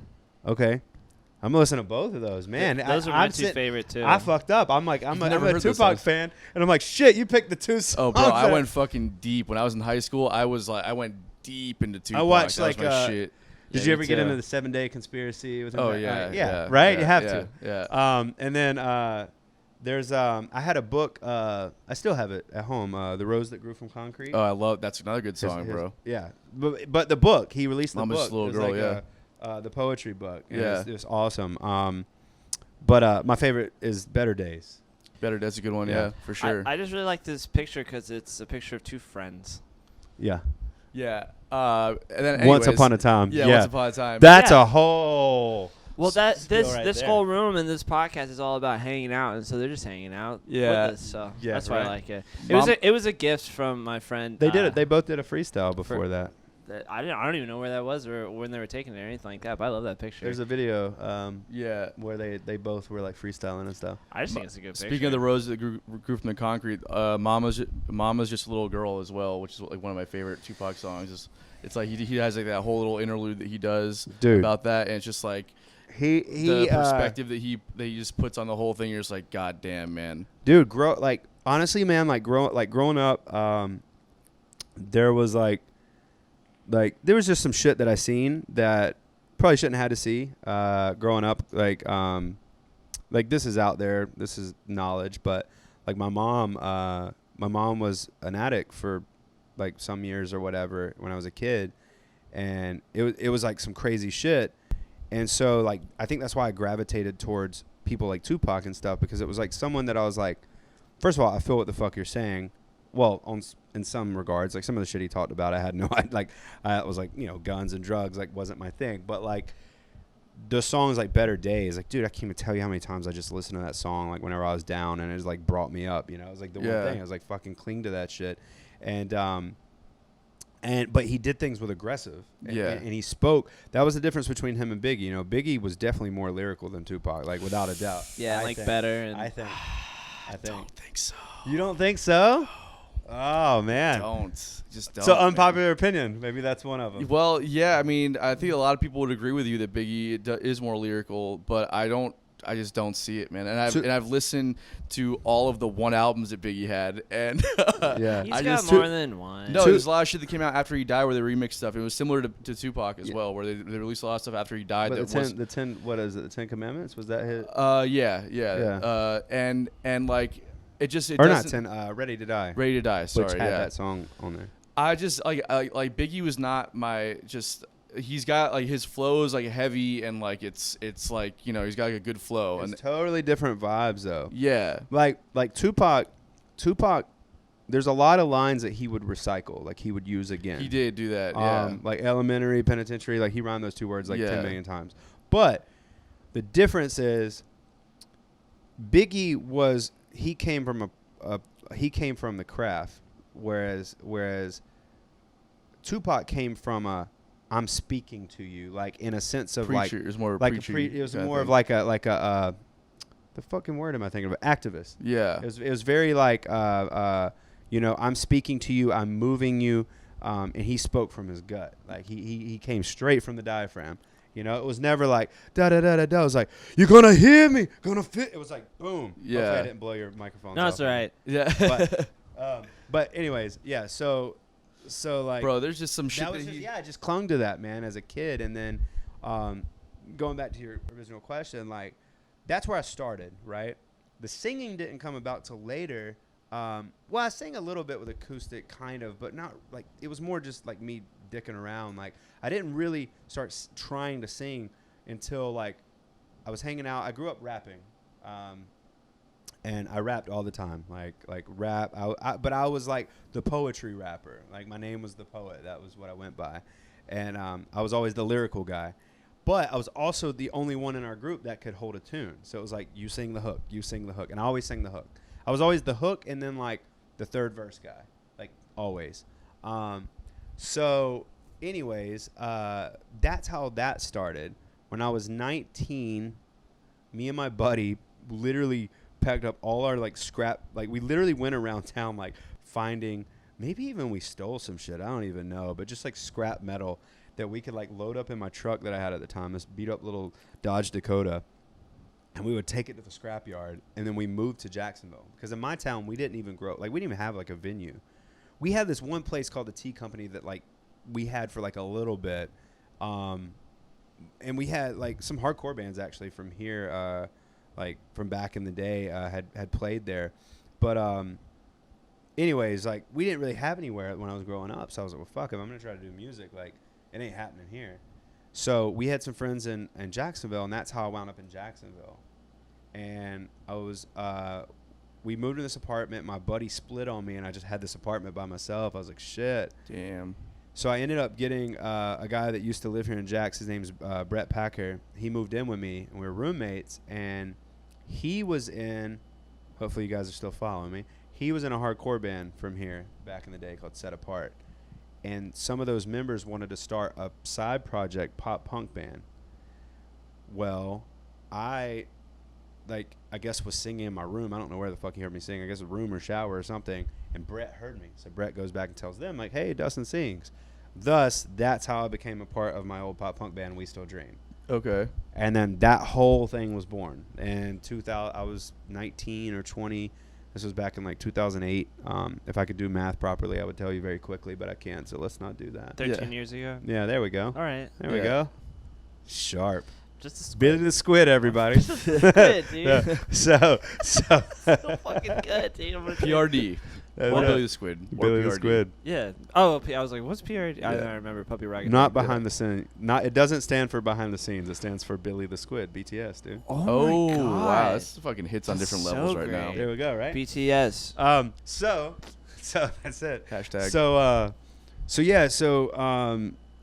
we did this band and dude, the best times of my life, hands down. Yeah, Like, so let's talk about that. So the band forms, and then what happens? we went on all right, so we got lucky.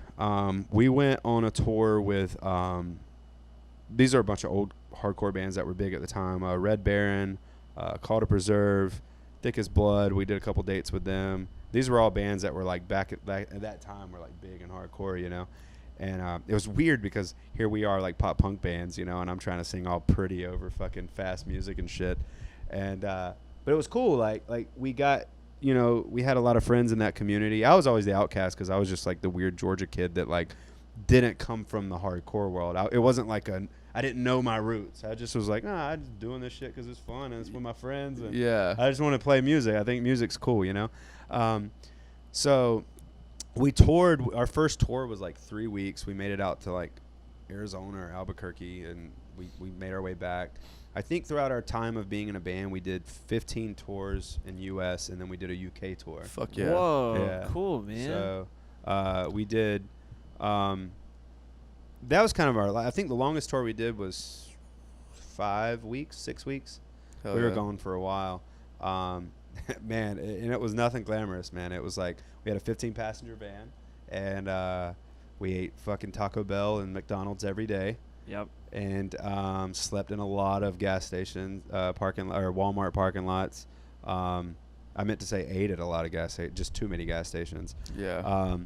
And just dude, it was like paid my fucking dues. We'll put it that way. Yeah. Paid my dues. There's a story, I tell this all the time, and it's just it'll always be the funniest story of my life because it was one of those moments where like you look at yourself and you're like, this is me. This really happened.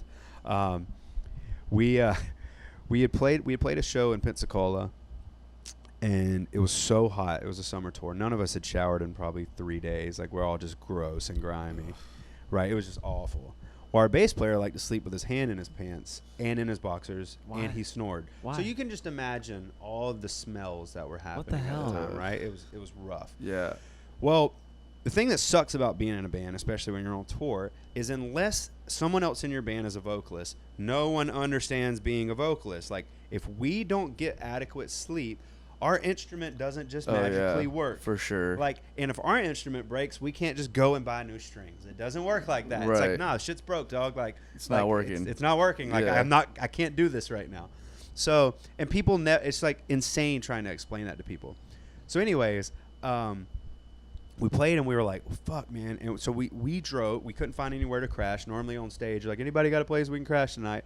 Normally you have like one party dude or somebody. Like, we stayed at tons of kids. Like they came to the show and like they're like, our mom said you could crash there, and that was always awesome because it was kind of weird because the kid was young, but it was awesome because the mom would cook us like dank ass breakfast the next morning. I was like, this is tight. Yeah. You know, and let us wash our clothes and obviously take showers. Well, this night didn't go that way, so I'll speed it up a little bit. We ended up going to the beach. We're like, all right, we park by the beach. You get like a cool breeze, right? And so he's fucking snoring. All I can smell is his nutsack. I'm like, this sucks, dude. Jesus. I'm like, this is awful. So I go with my sleeping bag and I sleep on the picnic table, right? And I'll never forget this, dude, because it was the moment where I felt I was like, my life has come to this. I wake up, it's like 6 a.m, right? And I wake up to the sound of like the tractor that like grades the beach or whatever. And I look over and there's this kid with his mom and they're like putting up decorations for like a birthday party. And the kid's just like staring at me with these dead eyes. I'm just like, dude, I'm looking at him and I'm just like, I'm just going to own, like, I look like a bum to this kid. And my hair was like long then. And I'm like, no, again, we haven't showered in like 3 or 4 days. So you can imagine the oils in the hair. We played in a pop punk band, so you know we're sweating our ass off. Oh, yeah. Because it's just like every song's fast as shit, you know. And I didn't play guitar in that band. I just was full front guy. So yeah, I'll just never forget that. I had to tell that story somewhere, but I'll never forget that moment of just being like, oh God, dude, What the fuck like, am I doing? What the fuck am I right now? Yeah. Like, this is terrible. Yeah, So- man. Yeah. so- That shit happens though when you're out there for that long, man. You know, it's just like you don't always get a shower. You don't always get a meal. You don't always get a bed. It's just like you got to just figure shit out. And dude, back then, like I swear to God, like it kills me sometimes when like I hear people like, especially if they just like if you talk to a band and like they're not really going for it. They're not really like recording music. Not that there's anything wrong with that, full disclosure. But like, if that's what they're doing and like they complain about these little things, I'm like, y'all have no fucking idea, bro. Like, y'all have no fucking clue. I drove 9 hours one time to a show. Swear to fucking God, 9 hours we get there. The only person there was the promoter lady. So we played to the other band we were on tour with. We got paid collectively, like the tour package, not me, not Dustin in my own pocket. Both bands got paid collectively $22.50. So I had to go to the other band, drove 9 hours to get there, and give them $10.25. Nice. Swear to God, true story. Yeah, no, I believe that. And that and that's why I'm like, now I'm like, dude, I've set like a certain, like in my head a certain price point, and I'm like, nah, dude, like this is what I'm getting paid, or I'm not playing because like unless I can see the benefit elsewhere. Yeah. You know? Not that I don't want to sound like like I'm a dick or anything, but it's just like, nah, man, like I already paid my dues. But like it wasn't always like that with us. As we progressed, like we did have some, better paying gigs or whatever, but in punk world, dude, they don't give a shit. Yeah, I know. We talked about it with Mike. So it was for the love of it. Yeah. And I will say we released we had two EPs. And we ended up releasing 2 full-length records. Right. One record was on Eulogy Records, which used to be a big record. Newfound Glory was on it at one point. Dashboard was on it at one point. We did that. Had some music videos. Our last record we did with Josh Cobb, which still this day, man, was like my favorite record because you could hear the maturity in it. The problem was, and we released that on Anchor 84 record. Shout out Cody. From Anchor 84. It was a it was a very cool experience to release that record, and we put our all into it. The problem was like we understood songwriting, we didn't understand shit about business, and by the time that we were around people that did, we had lost, I think, some of our hype, and we were seeing our crowd kind of go down a little bit, and then lo and behold, fucking fast forward all these years after the band is not even 14. We have 2 songs. We have one song with 1,500,000. We have another song with over 2 million streams. I saw that. Yeah. I'm like, that shit would have been fucking cool when we were still a band. Yeah. We just had another guest on who's in the same boat as you, though, who was saying that literally is like, we didn't have those streams, and then they all broke up or whatever and stopped being a band, and then that just all of a sudden just blew up. So like, I'll tell you how that happened for us. Right. Yeah. This is how it happened for us, and it's honestly just pure luck. We broke up.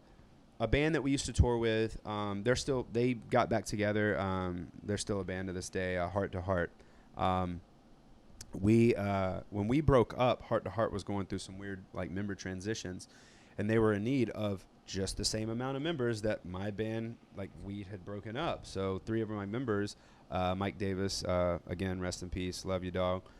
Him, Mike Monahan, who's my current drummer, which is awesome that my drummer now is the drummer that I played and did all these memories and lived on the road. Cool. With. Yeah. You know what I mean? Like that's the homie. Like we've went through some shit, bro. I could sit here and tell y'all stories just from tour life like forever. But anyways, Mike Davis, Mike Monahan, and then Mike White. That's why everybody got called by their last name, because we had too many fucking mics in our band. Yeah, 3 mics. One time we had another mic fill in. I swear to God, it was like it was just Mike's and Dustin. I was like, this is terrible. Oh. And then Dustin Monk and the Hustle, my old guitarist was Mike Ireland. So it's just Yeah, like, dude, surrounded by mics. every mic's everywhere, right? So anyways, they went and played with Heart to Heart. They toured with Comeback Kid and 4 Year Strong, both mega huge bands, and Pure Noise Records. Heart to Heart had got on Pure Noise Records, which there was another band on that tour. Oh, Story So Far, again, big ass band. They were on there too. So Mike Davis and I guess somebody from Heart to Heart got cool with I can't think of his name, the owner of Pure Noise Records. He had started a playlist that was a mega huge playlist called Pop Punk's Not Dead. It's just like, or maybe he didn't start that playlist, but he had ties with that playlist, like whoever ran it through his label Pure Noise, and Pure Noise was blowing up at that time, like for sure. Like they were like super super trendy in that world, And anyways, like I guess they heard our music, and the 2 songs that got the most plays they got put on that playlist. So it's crazy because I think we're at like 14 or 15,000 monthly listeners. Yeah. And it's just insane because I'm like, yo, we're not even a band anymore. That was like me like 1,000 pounds ago. And Yeah. you know, yeah, like, Yeah. So it's just crazy, man. But it's awesome, especially like since losing Mike, like it's cool because again, like, he created the band. Like he was one of the founders of the band. And I just think it's awesome that like his legacy gets to live on through those plays, you know, through those streams. Totally. Like I see that and I'm like, hey man, Yeah. like your shit got recognized, dude. You know what I mean? So Did it's it. cool. It's Yeah. cool, yeah. So Just so crazy to me. That's all you need. Okay, we were talking about greasing some wheels this weekend. I don't want to go into detail about it, but like that's one we could grease, right? Playlists. Yeah. Yeah, you gotta figure out how to get on them. People do pay for sure. That's what I'm saying. Yeah. But yeah, I still just hate the thought of paying people to get you to get your stuff out there. But A lot of the playlists, like what you're saying, is that they are started by labels that represent certain of course, bands, and you they know, do it- and then yeah. and you because have they- the curators user, on, you have like this people on Spotify that they like Spotify curates playlists as well, and then you have just random people that put together playlists, and like, they actually do, like there's people out there that have like 20, 30 playlists right at a time. That's their And job. Some yeah, people. totally. Like, this shit is crazy. And people will buy that sounds like a space, I would love that job. bro. Just It's making It's playlists. weird, dude. It's like, all right, from an artist standpoint, it's so easy to be like bitter, right? It's easy to be like, fuck, man, I don't want to have to pay to get my music heard. But at the same time, it's like, and again, touching on, I'm not through with the whole episode, but like the episode with you and Mike Ciro, like, just like you guys were talking about, it's like there's always work behind the scenes that people don't see. You know Of what I course, mean? yeah. For with any job, with anything, right? Like it's so easy to like think about something on the surface, but it's like it does suck. But like at the same time, like it's easy to be like, oh, I can just make a playlist, like bam, like right. But at the same time, it's like these playlists that are big. It's like these people carefully selected songs from a certain genre and obviously aimed it at a certain demographic. Yeah, like, there was definitely. some thought that went into it. sure.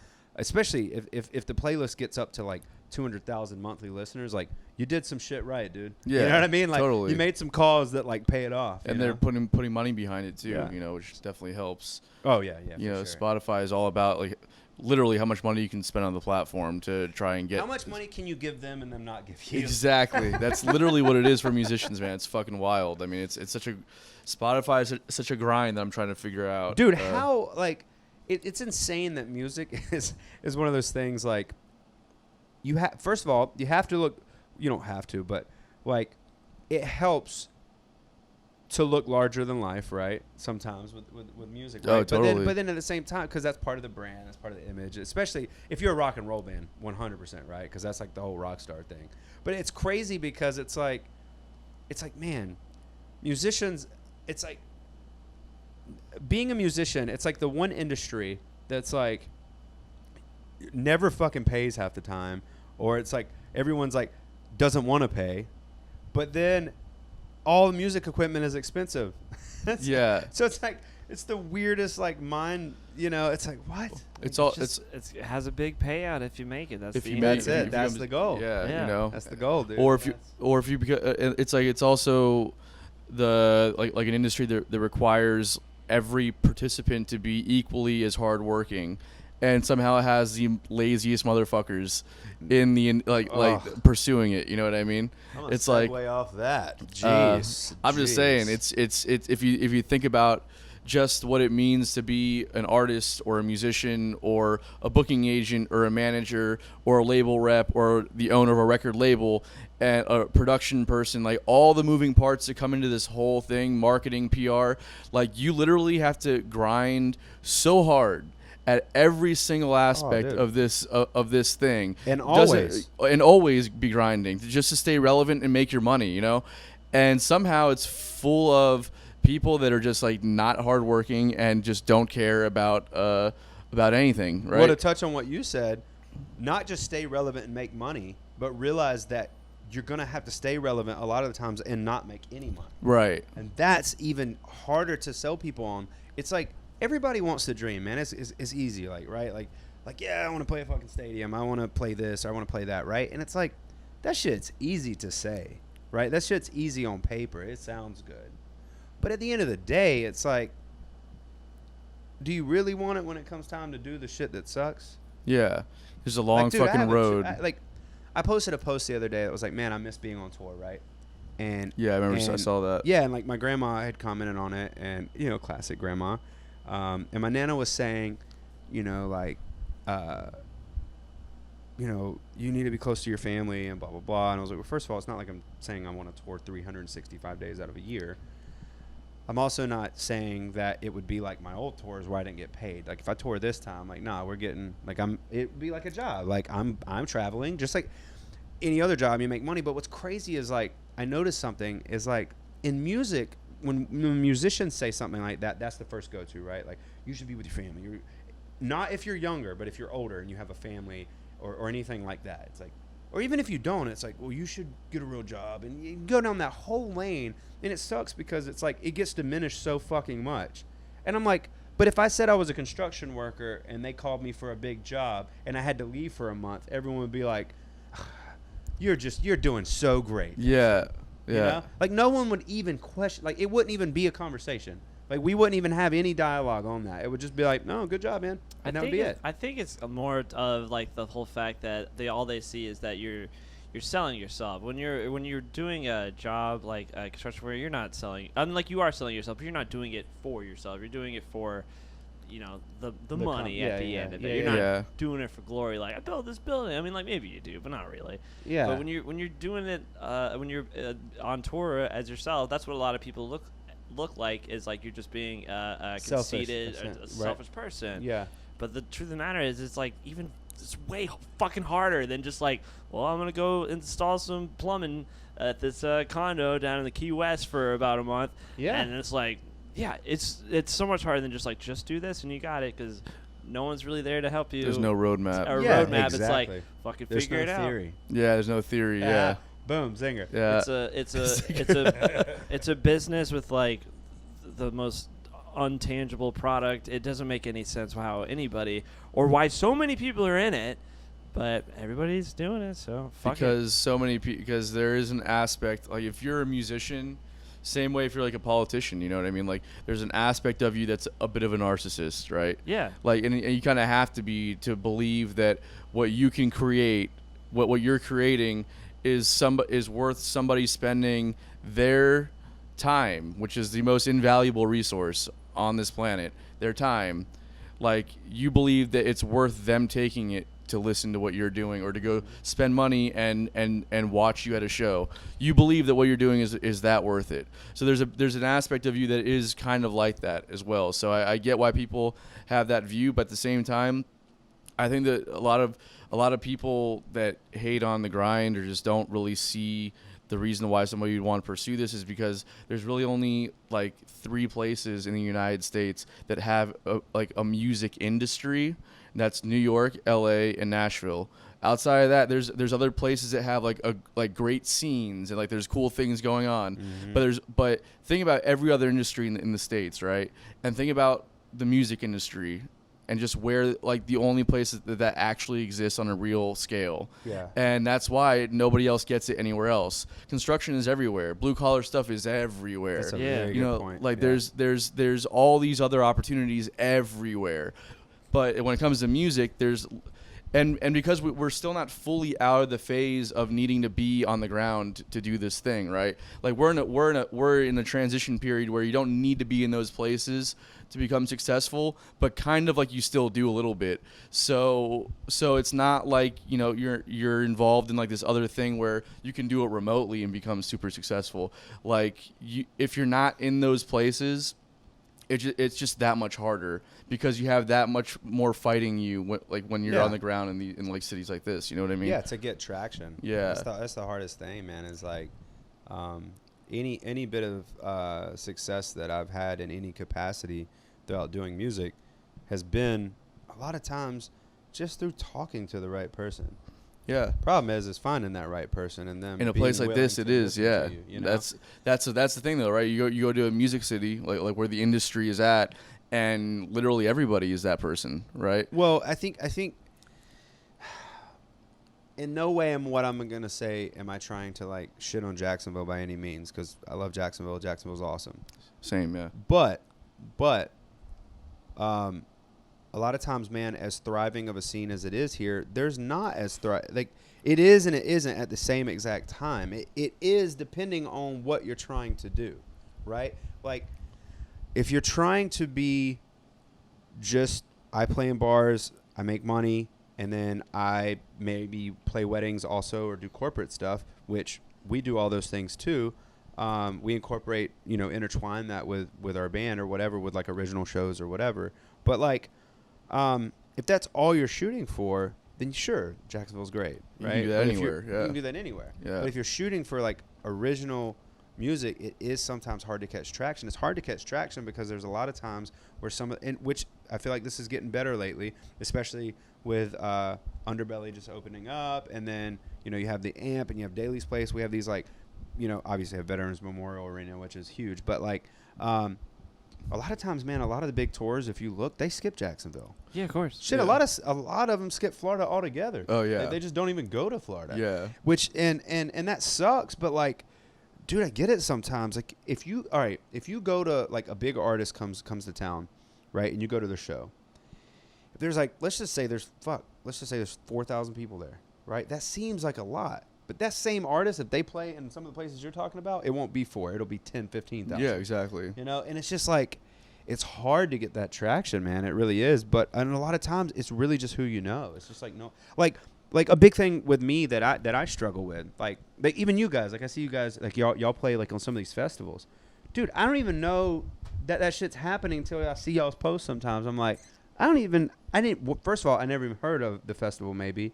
Which again, I'm newer to this whole thing. Like I've never even been to a festival that is like an overnight festival. Like Yeah. Like we played a couple, but like we didn't get to stay because like everybody had gigs and we had to like split or whatever. But like, but one thing I noticed is like with those, it's like they book, I don't know, 6 months sometimes, and if not longer in advance. Oh, yeah.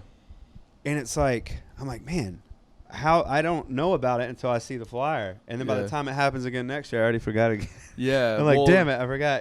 Definitely got another promoters, right, and the talent buyers, and that's just kind of comes to being in that ecosystem. But that's kind of the point of the thing, right? It's like if you want it, it is all about who you know, and you can make those connections now with social media being the way that it is. But it does help to be on the ground a lot of the time still. And network, and there's just a thing. There's a good scene here. There's a good scene in a lot of cities, right? Like we talk about scenes all over the place. There's the next level though, where you need industry in order to really bring the money in that allows you to produce products that become national and international sensations, right? There's nobody here. There's no company here. There's no label here investing the money into an artist to become that next big thing. I never really thought of it like that, but Yeah. it's like having a scene is not having an industry. Exactly. Like the stages actually are. You have musicians, and then you have fans and supporters. Then you have a community, right? And then you have a scene, and then you have an industry. All those things need to kind of evolve into the next thing. Right now, we have a good scene.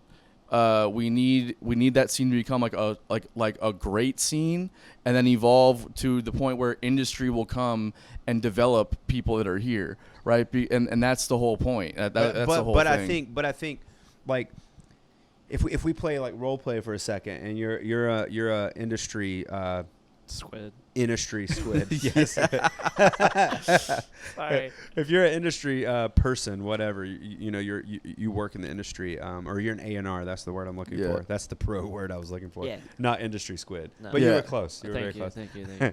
But like, if you're an A&R and you're like, okay, let's say your business or whatever, you're looking to expand, right, and open up whatever, like a different location.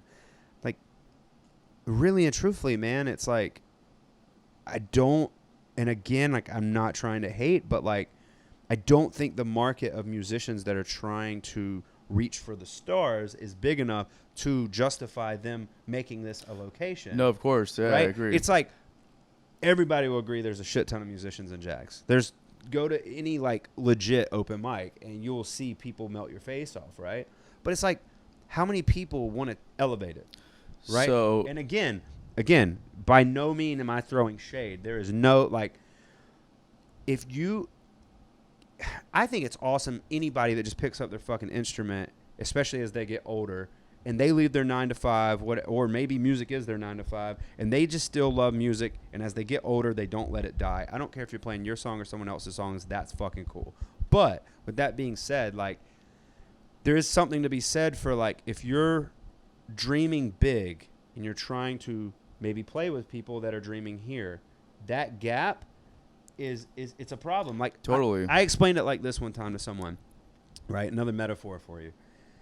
If you have two guys that are on the dock, right? They're both fishing, and one guy's shooting for the big fish. The other guy's just like, I'm just trying to fill my cooler. I don't care what I catch. I'm just trying to catch a bunch of fish today.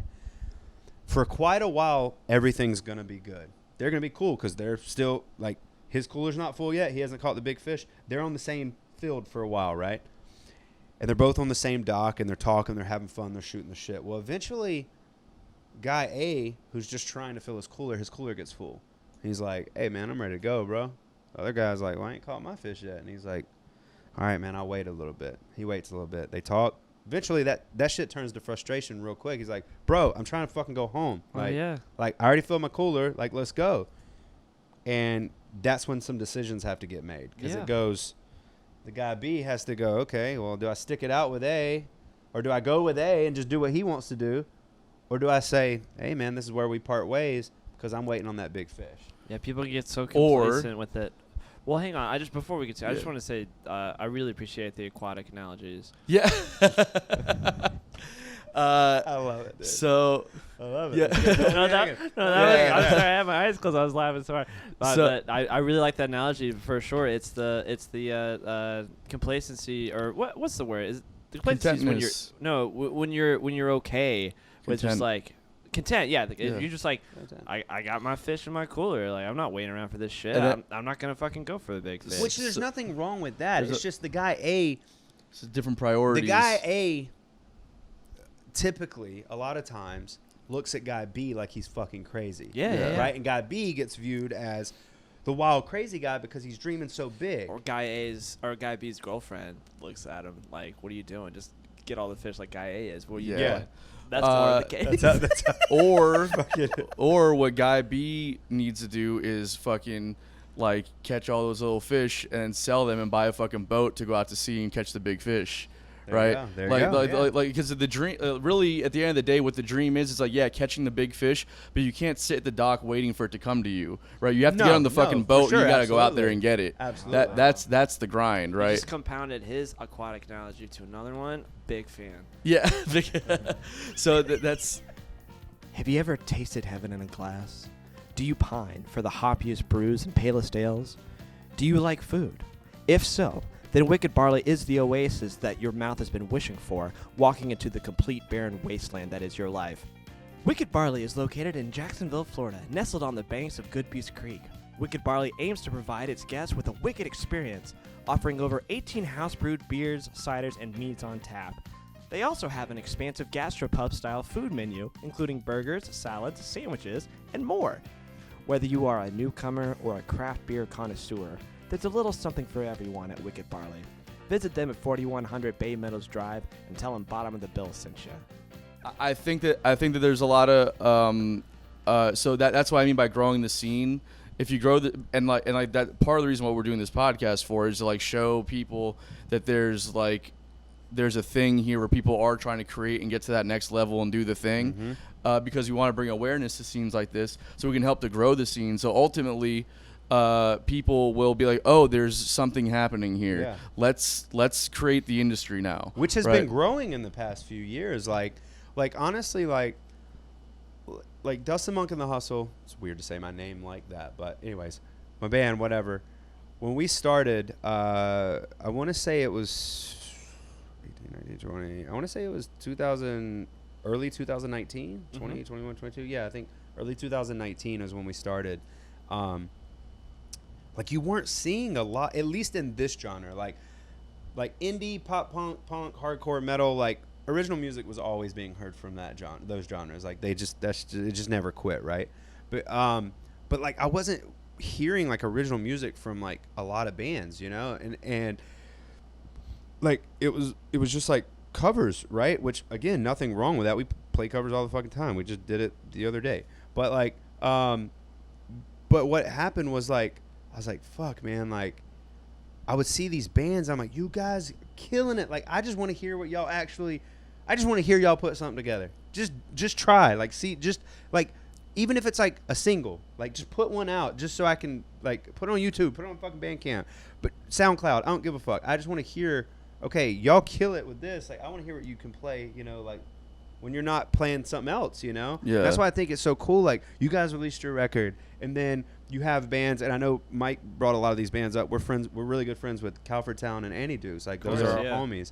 And there's a local guy who just released the EP. If y'all have never had him on here, you should. Rambler Kane is his name. Never He heard of played him. our album release show. Just dude, I'm telling you, such a good songwriter. Like, he plays, and I'm just like, holy shit, you're so good, dude. Just acoustic guy with acoustic. But it's like, ding, ding, like the stuff he's playing and then singing. It's like, how are you doing that at the same time? Yeah. Like, and it's spot on. It's like, I know that because I've gotten the sound back. My buddy has done videos for him, and I've gotten the sound from Eric Kaufman at 1904. So I've got to hear like his from the album release show, and I'm like, shit sounds so perfect, dude. Like, Yeah. sounds awesome. I hear some of mine, I'm like, skip that one. Yeah. Skip that. We're gonna put this one on the video. No, Yeah. but like it was so good, and but like him and I'm trying to think. Dude, we just have so many friends. Like there's a band called they used to be called Luna Cruz, but now they're Velvet Meadow. Oh yeah. we're So a Zach, fan with them. Zach Van Yeah. We're Olga. good friends with them too. Yeah. They played our album release show. Man, they killed it, dude. It was very I don't even know, like old rock and roll style for sure, psychedelic rock, like vibes or whatever. It was just they kill it, and so it's so cool to like see all these bands in this genre, and I say this genre as a very blanket term, you know what I mean? Because like your band and my band are obviously different in terms of sound, but we're all in the same circle. You know what I'm saying? Right. And it's cool to see like bands just releasing original music again, man. Oh, It's yeah, just cool. absolutely. And like going to 1904 and just playing a show, and I'm like, fuck yeah, this is what I grew up doing. You know what I mean? And for me, it's different because I came from a different background. You know, like back in 2019, it was June or July. We played a show here, and then we played Ohio. My old band did. We Still Dream, and it was a reunion show. And I think we sold, it was either 250 or 300 tickets in 1904. Cool. And we had not played in 6 years, dude. Wow. And it was like playing all these songs. First of all, I'm trying not to get winded because I'm way fatter, just way fatter than I used to be. I was like, fuck. And I've lost a lot of weight since then, so I was like mega huge. By the end, I just took my shirt off. I was like, fuck it, dude. Yeah. Like, it was just crazy. Kids were like stage diving, and I was just like, there's such a, and I don't expect that energy from what I'm playing now, obviously, you know, which is, a lot of people ask us, I think me and you were talking about it before, like why we call our music Southern Soul. And it's not so much, it's Southern rock meets soul, but I know we don't have like a lot of Southern rock. It's more just like, I'm from South Georgia. I'm from like, I grew up in a trailer with a pond in the back in the fucking woods down a dirt road with sticks around me. You know what I mean? So like for me, that's how I literally vision me as a person. Like, I am a Southern soul. Like my mannerisms, the way I talk, like yes ma'am, no sir, like, you know what I mean? Those things are all Southern. So it's more or less like that too, is kind of where that term came from. But it's not so much that I expect like the punk rock energy in this genre, but it's like there's something you get when someone plays an original song and you hear it, and you're just, and we talked about this before we started the podcast, like there's something to be said, like when someone sits there and listens to you do something that they have never heard before, but they still give you their undivided attention, right? Like if we play fucking, I don't know, Use Me or Superstition or insert any other fucking song that everybody knows and probably plays and jams, like of course y'all are gonna, like, y'all know this song already, like, and like we discussed, the groundwork's already been done, like the hook is already there. I've already got you on the hook. It's way fucking harder to play, as we all know, and I'm sure you guys know too, like it's hard sometimes And it's a hard thing to accept sometimes. Like, you just have to accept, like, not everyone's going to dig it. Oh, yeah. And that's cool, too. But in the beginning, especially when you first put it out, fuck, that shit hurts, dude. If you play and, like, no one's, like, or maybe, like, half the crowd, and then you see some people not feeling it, you're like, fuck, man, like, just pretend, like, fake it, you know what I mean? Yeah. Just act like you like this shit, you know? I'd rather have an honest reaction to my music because, like, I don't want to look like a clown, like, playing it somewhere else where I don't have any friends, and they're like, this dog shit. Well, yeah, that's good. I definitely would rather someone give me some kind of reaction, either love it or hate it, but don't be indifferent. Yeah. Because you know what I mean? Like, that's which is what you're talking about, right? Yeah. It's like people on their phones or, like, talking or, like, whatever it might be, like, just give respect. Give respect. Like pay attention or just go or just leave the room. Because at the end of the day, and again, this goes back kind of the underlying theme of a lot of the stuff we discussed is like, not everyone's going to understand what we understand because we see all the behind the scenes shit, right? Right. Like, we see all the emails, we see all the texts, we see all the phone calls, we see the, hey guys, be here at this time, this is loading. Like, no one else sees all that stuff. Yeah. But like, when you know that, it's kind of the same thing you and Mikey were talking about. When you know the behind the scenes stuff, and this goes for anything, you can appreciate it more.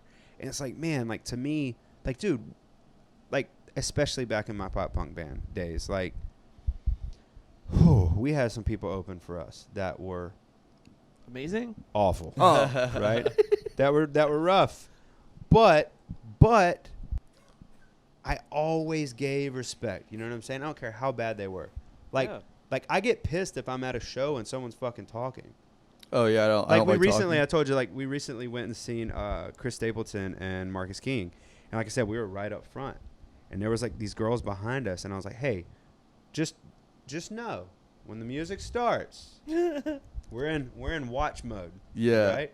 Because it was like, oh my god, you know, it's like very, you know the type. Yeah, right? I can't. And I was keep just going, like, sorry. I won't like I don't know, man. Like, I could just get so passionate about that shit. Like, when I'm watching a band, like, give them their due, you know. And I understand they're, like I said, because we had people open up for us. They're like 15-year-old kids, you know what I mean, who just got a first act guitar. Bless type their shit. heart. You know what I mean? It's just like, you know what I mean? It's like, Jesus, come on, you know, like, you're struggling, but at the same time, I'm like, yo, there's an amount of courage that it takes to get up there and do that shit. Of course, especially as a kid, too. Oh yeah, for sure. And so, like, it's just like, it's like, I don't know, man. I just see so many people. It's such a weird, I don't know if paradox is the right word, but it's like, hey, I don't want to come see you until your band's big, but your band can't be big until someone comes and sees you. Yeah. It's like, well, what the fuck, you know? Like, That is you know, and you're just out there looking for guidance from Billy the Squid, you know? Just like, come on, man. That is one thing. Like, obviously, I want to get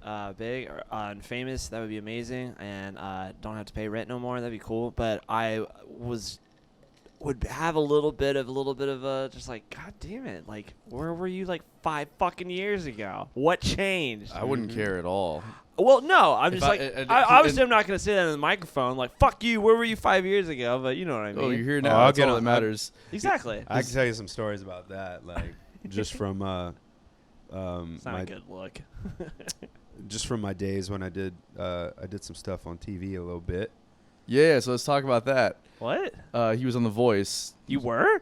Yes, I didn't know that. Yeah. That's awesome, so man. So let's dig into that a little bit. How did you get on The Voice? How did you hear about the opportunity? So a lot of people don't know that the year that I made it, I originally had tried out the year before. Okay. Actually, 2 years before that, I think, and got close, but didn't just like. All right, so I'll explain it. Obviously, a girl that I used to date, my ex, that was who first got me to try out or whatever. She had mentioned the idea. I was very like, I ain't even lazy is just the honest. I was just lazy. Like, I was like, oh, I'll sing, whatever, but you know. And I didn't even watch shows like that at that time. I was just like, oh, whatever. And then I was like, man, maybe I should. Like, this could be cool, you know. And so I did it the old school way. Like, there's a couple ways you can get on those shows. You can be noticed via Instagram or whatever. But I did it the old school way, where you stand in line and it just fucking sucks, and you're just standing there and standing there and standing there, and you wait all damn day. And so I tried out, and the first year that I tried out, I made it all the way to like it. At the end of the day, it's just you, and you're in this tiny little room. You know, probably like I would say double size this room, and that's pretty much it. And there's 10 of you. There's like a blue X in the middle, and like you go stand there and you sing, right? What people don't understand. And hopefully I don't get in trouble for some of this information, because some of this we had to sign big contracts that we don't say. Right. But like, I'll put it this way: there's a lot of shit that you go through Before you get to those blind before auditions. Blind auditions. Yeah. Like this, not just like bam. Of course. The year that I made it, there was 44,000 people, they said, that tried out, What? and I made it on a group of 48 that made teams. Jesus. So, which is insane. Congrats. It's But awesome. thanks, man. Yeah, it kind of still blows my mind, because I was just kind of. I just kept trying to give it my all, and it just kind of kept working. So I was like, all right. But the first year I tried out, it was me and this one other dude. And I don't even remember what song I was singing at the time for that particular audition. Oh, I do know. I sang Thug's Mansion, which I actually have a YouTube video out of me Nice. doing that song. Hell yeah. But so I sang that. The problem is in the first round, you're not with the people you see on TV. You're just with a casting crew, right? You're not even to the voice people yet. You're with a separate casting crew. And I think it was called like McNulty Casting or something like that. Shout out. But anyways, so we get in there. You don't have music, so you have to know your starting note. I fucked, and my nerves made me start on the wrong note. Luckily, I can carry a tune good enough to where I just freestyled the whole damn thing, right? What ended up happening, though, is when they asked me what kind of artist I wanted to be, I didn't have an answer for that question. That's why that question's important to know the Yeah. answer to, guys. You Yes. gotta know that one. Yeah, I didn't. You can't market, like, I can't put you on the shelf and market you if you're like, well, I want to be fucking pop, country, indie, hardcore. It'd be like, the fuck? Get the fuck out of here. Yeah. I'll You listen know to what I mean? that, though. That sounds Right. dope. Sounds super Yeah. tight, huh? Let's start a project. Yeah. Yeah. Billy the Squid. Yeah. But it's gonna be so sick. Yeah. Fucking, it's just gonna be so tight. Thrash country, dude. Thrash country. I Ooh, like it. I like it. Yeah. So anyways, so I did that, and I didn't get picked or whatever. I was like, damn, I was all bummed out. Fast forward 2 years, my now wife, we were dating at the time. She convinced me to give it another shot. So I was like, all right. So I did. Heard It Through the Grapevine, and I did Folsom Prison Blues, which is my granddad's favorite song. So I did that. And anyways, ended up, they asked me what kind of artist I wanted to be, and I had a better answer this time. What was your answer? I said like blues, rock, soul, like just kind of in that vein. And I was like, all right, cool. Because at the time, I did originally, I do love blues. I wanted to go more blues. And this band will probably eventually write some shit that sounds more bluesy.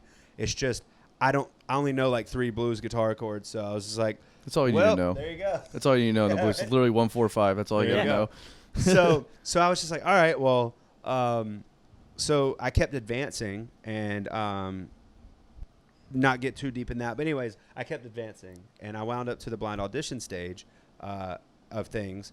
And I will say, because I think I can disclose this information. When we found out that, because you're flying, you're going to hotels, it's like a big process, right? Like that took months. Like I think I did my audition in February. I made it on a team, got knocked out in the next round, and that whole process was 7 months. Oh wow. 7 or 8 months. Wow. They expect you to just like not have a job or anything like that? You get paid. Oh, nice. Okay, Yeah, cool. You get paid while you're out there. You get like stipend and Well, that's per nice. diem and shit like that. So, and every time you're on stage, you get paid. And I think the price increases the further along that you're Yeah, with of the show. course. So, because you're out there more and the time is more and you're having to do rehearsals. But anyways, so I made it to the blind audition stage. It was insane. I actually I proposed to my wife while I was out there. Wow. And This one of the is guys LA? do what? This is This is LA? LA. Yeah, okay. Yeah. So they have you at like this hotel, and it's very undisclosed kind of thing.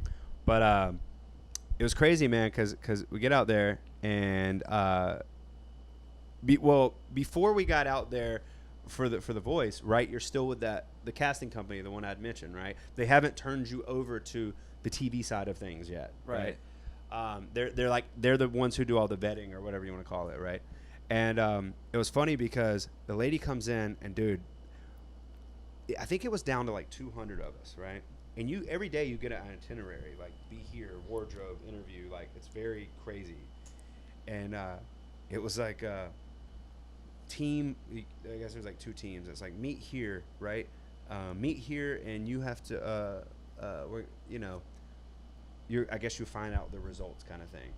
Well, what ends up happening is you start just not seeing people at the hotel. You don't know why. You're just like, oh shit, I ain't seen so and so for a little bit, a couple of days. Because if you don't have anything going on, like you're pretty much practicing your song, or you're like chilling at the pool. I mean, there's not really shit else to do. You're just kind of hanging out. And I was like, damn, I ain't seen so and so. I ain't seen so and so. So we're thinking like, did we make it? Did we not make it? You don't know. And the lady came in the room and she fucked with us so hard. She was like, I got some news, guys. And we're all like, damn, bro, that's it, right? There's like 100 of us in this room. And she was like, I'll let so-and-so, and I can't remember the girl's name. It was like, you remember those old 90s music videos where everything's moving fast and the person's moving and that type of thing? Like old Alanis Morissette type shit or whatever, right? Yeah. All right. So she comes in and she's like, you guys are going to be on TV. And, dude, I swear to God, it was literally like, I can't even explain it, dude. It was just like mind fuck, you know what I mean? First thing I did, there was me, God, I feel bad. I can't even remember the dude's name right now, but it was this kid, amazing R&B singer. I just off the top, we're still friends on Instagram. It's just I haven't talked to him since then. But anyways, we went up to my room, and my granddad was still around at that time, dude, and it hit me right in the feels. It almost hits me in the feels now talking about it, but, like, I got to call him and tell him I'm making it on TV. Like, I made it. And it was cool that he got to be around for that, because he was always my biggest supporter, dude. He would wear We Still Dream hats and shit. That's Like, awesome. Like, dude, yeah, Cool. dude. He bought all our shit. It was awesome. We had We Still Dream sunglasses, like Wayfarer style glasses. He had those, and it was just awesome, man. Had koozies and all that shit. But anyways, so from there, it's just pretty much like like you still have more rounds, which is crazy. You even have to go through like a psychiatrist type thing.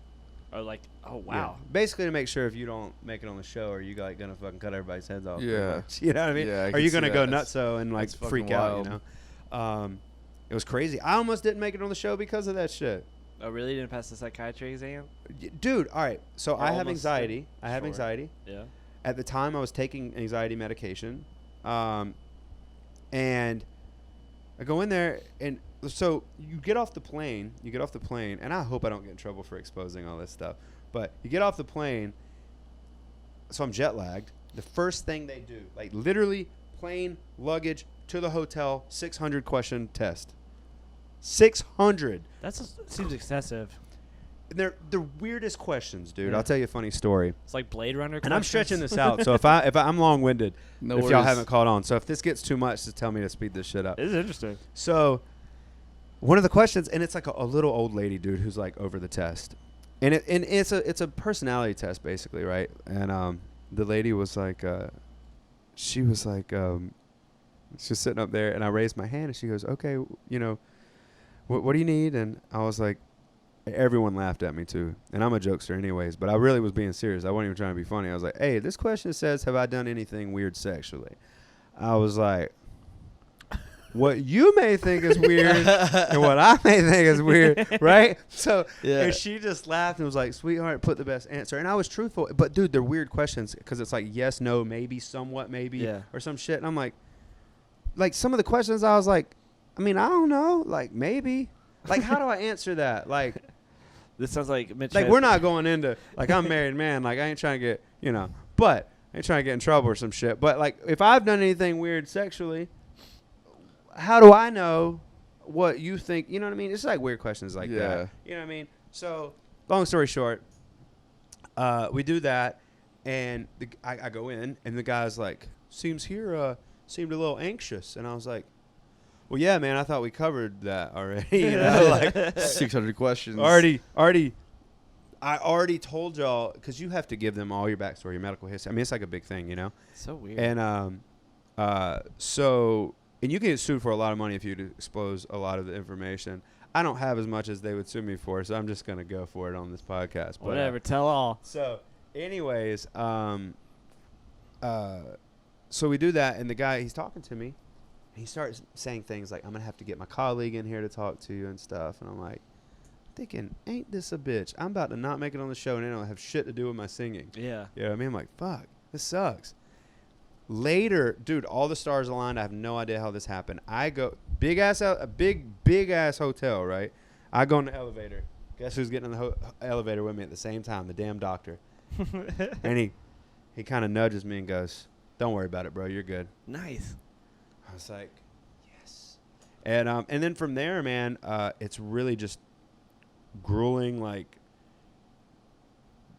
practice your song 24/7. Like, you're just in your hotel room just practicing, right? But it's cool, though. It's crazy because you're in a hotel with, like, tons of contestants, right? And it's all undisclosed, like, you know what I mean? And it's crazy because, like, have you ever sang in a hallway at, like, or the stairway at, like, hotel? Yeah, with all the reverb right? and everything. Right? I did that quite a few times because that shit was so awesome. But like the Halo thing or whatever. Yeah. But we go in there and dude, it's crazy because you have every type of artist you can think of, right? You have the Lady Gagas, you have the Boyz II Men, you have the country artists. So it's like you go in there and like there's like 5-part harmonies going on. That's cool. Like you walk by rooms and everybody's like, you know, it's just insane, dude. It's so crazy. And so we were there. I got my song, which was Gary Clark Jr., Bright Lights. Nice. Ooh, nice. Which Good is song. awesome. Yeah.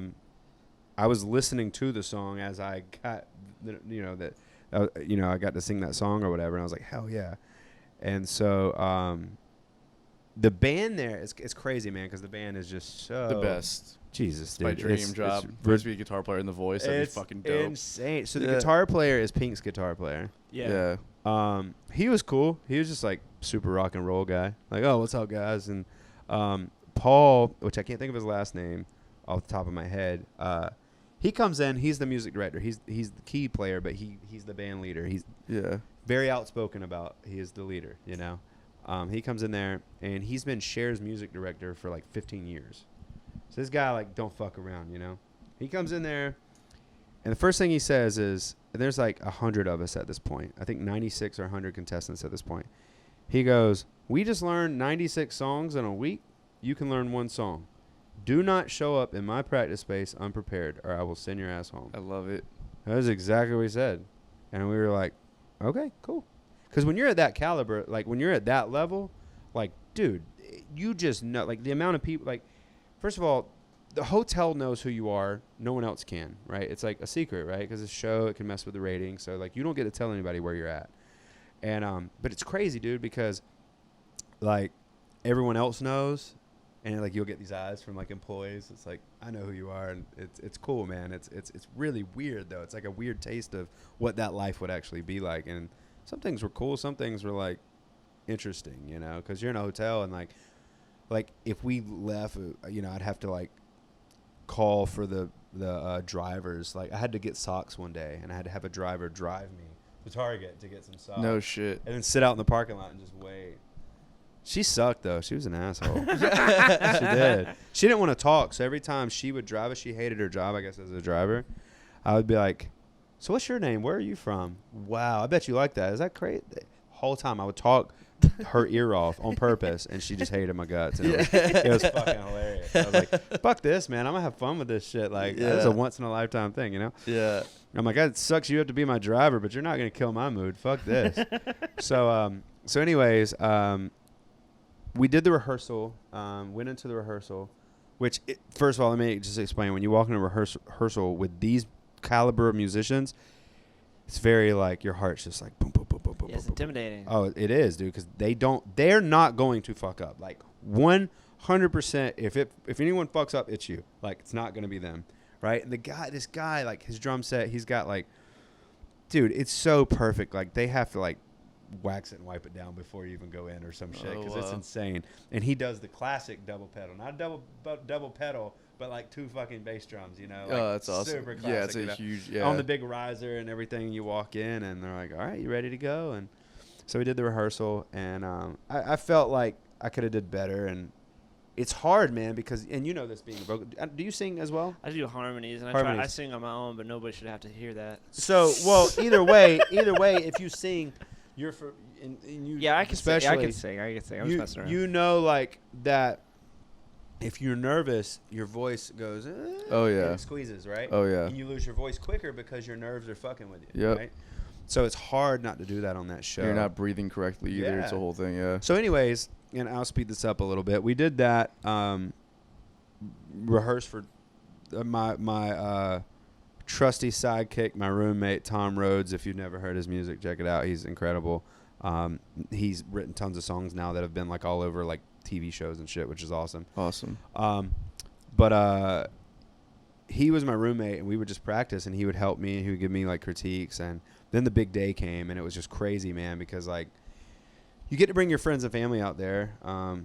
And my wife and my mom were my friends and family that I brought out there, and they're in the back with Carson Daly wasn't there on the episode that I was with, but they're in the back, and shit is crazy, dude, because we're back there, you know, you walk on stage, and you have rehearsal, obviously with something that big, you know, it does look bigger on TV than what it actually is, but they have like the little X, and you walk out there, and dude, the band does not start right out the gate. So when you walk up, you just hear,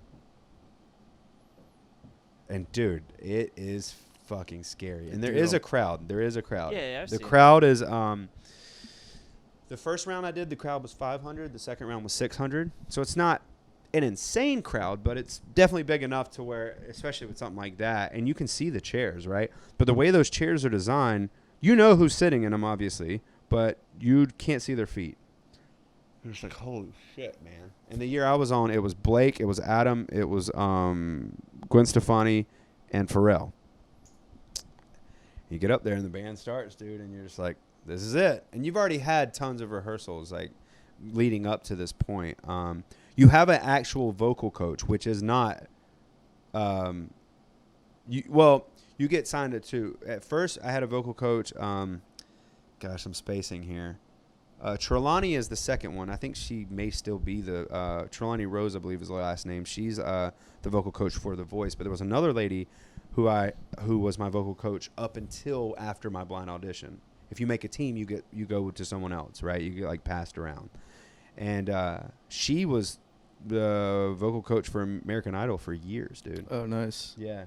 And she really helped me with my big note. She helped me to learn when to breathe, how to pull from my diaphragm better, just all that stuff, right?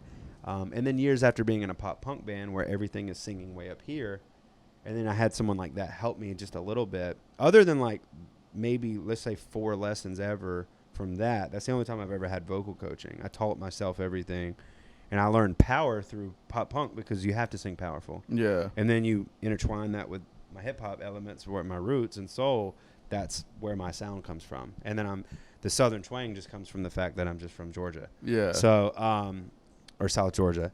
And so anyways, we get up there, and Adam turned first. And you can watch all this or whatever, but like Adam turned first. And I was like, holy shit. And he is a handsome ass dude, I ain't gonna lie. Yeah. Right? So he turns around, and it's weird because you see him, and it's like, fuck. Like, just keep singing, right? Keep singing. And they tell you that, like, before you go, you have a lot of, like, pep talk and coach, and your coach tells you, like, all right, when you go up there, like, just keep singing, right? So get up there, and they also stress the importance of sing your fullest until it's done. Like, right? Like, don't get, like, 90% done and then just kind of fall off because you've had X amount of judges turn around. And, dude, it was my last note. I did a falsetto, and it was that falsetto. And I can do falsetto, but I don't do it all the time. And I popped into falsetto and popped out, and that got Blake to turn around. I was like, oh, shit. And it's crazy because what you see on TV is a very condensed version. You're up there longer, not singing, but whenever they turn around and they're talking to you, right? Yeah. They obviously have to chop it up because of Course, time, yeah. right? But I was up there for a little bit. I would say, I mean, it felt like forever, but it was probably like 3 minutes or 5 minutes, probably realistically. And Gwen Stefani was like saying all these good things about my vibrato, and I'm like, well, damn, girl, why the hell didn't she turn around? You know what I mean? Like, shit. Yeah. And then Pharrell didn't really say much to me. Like, he didn't say anything, actually, except who do you pick? That was it. That's all he said to me. I was like, all right, whatever.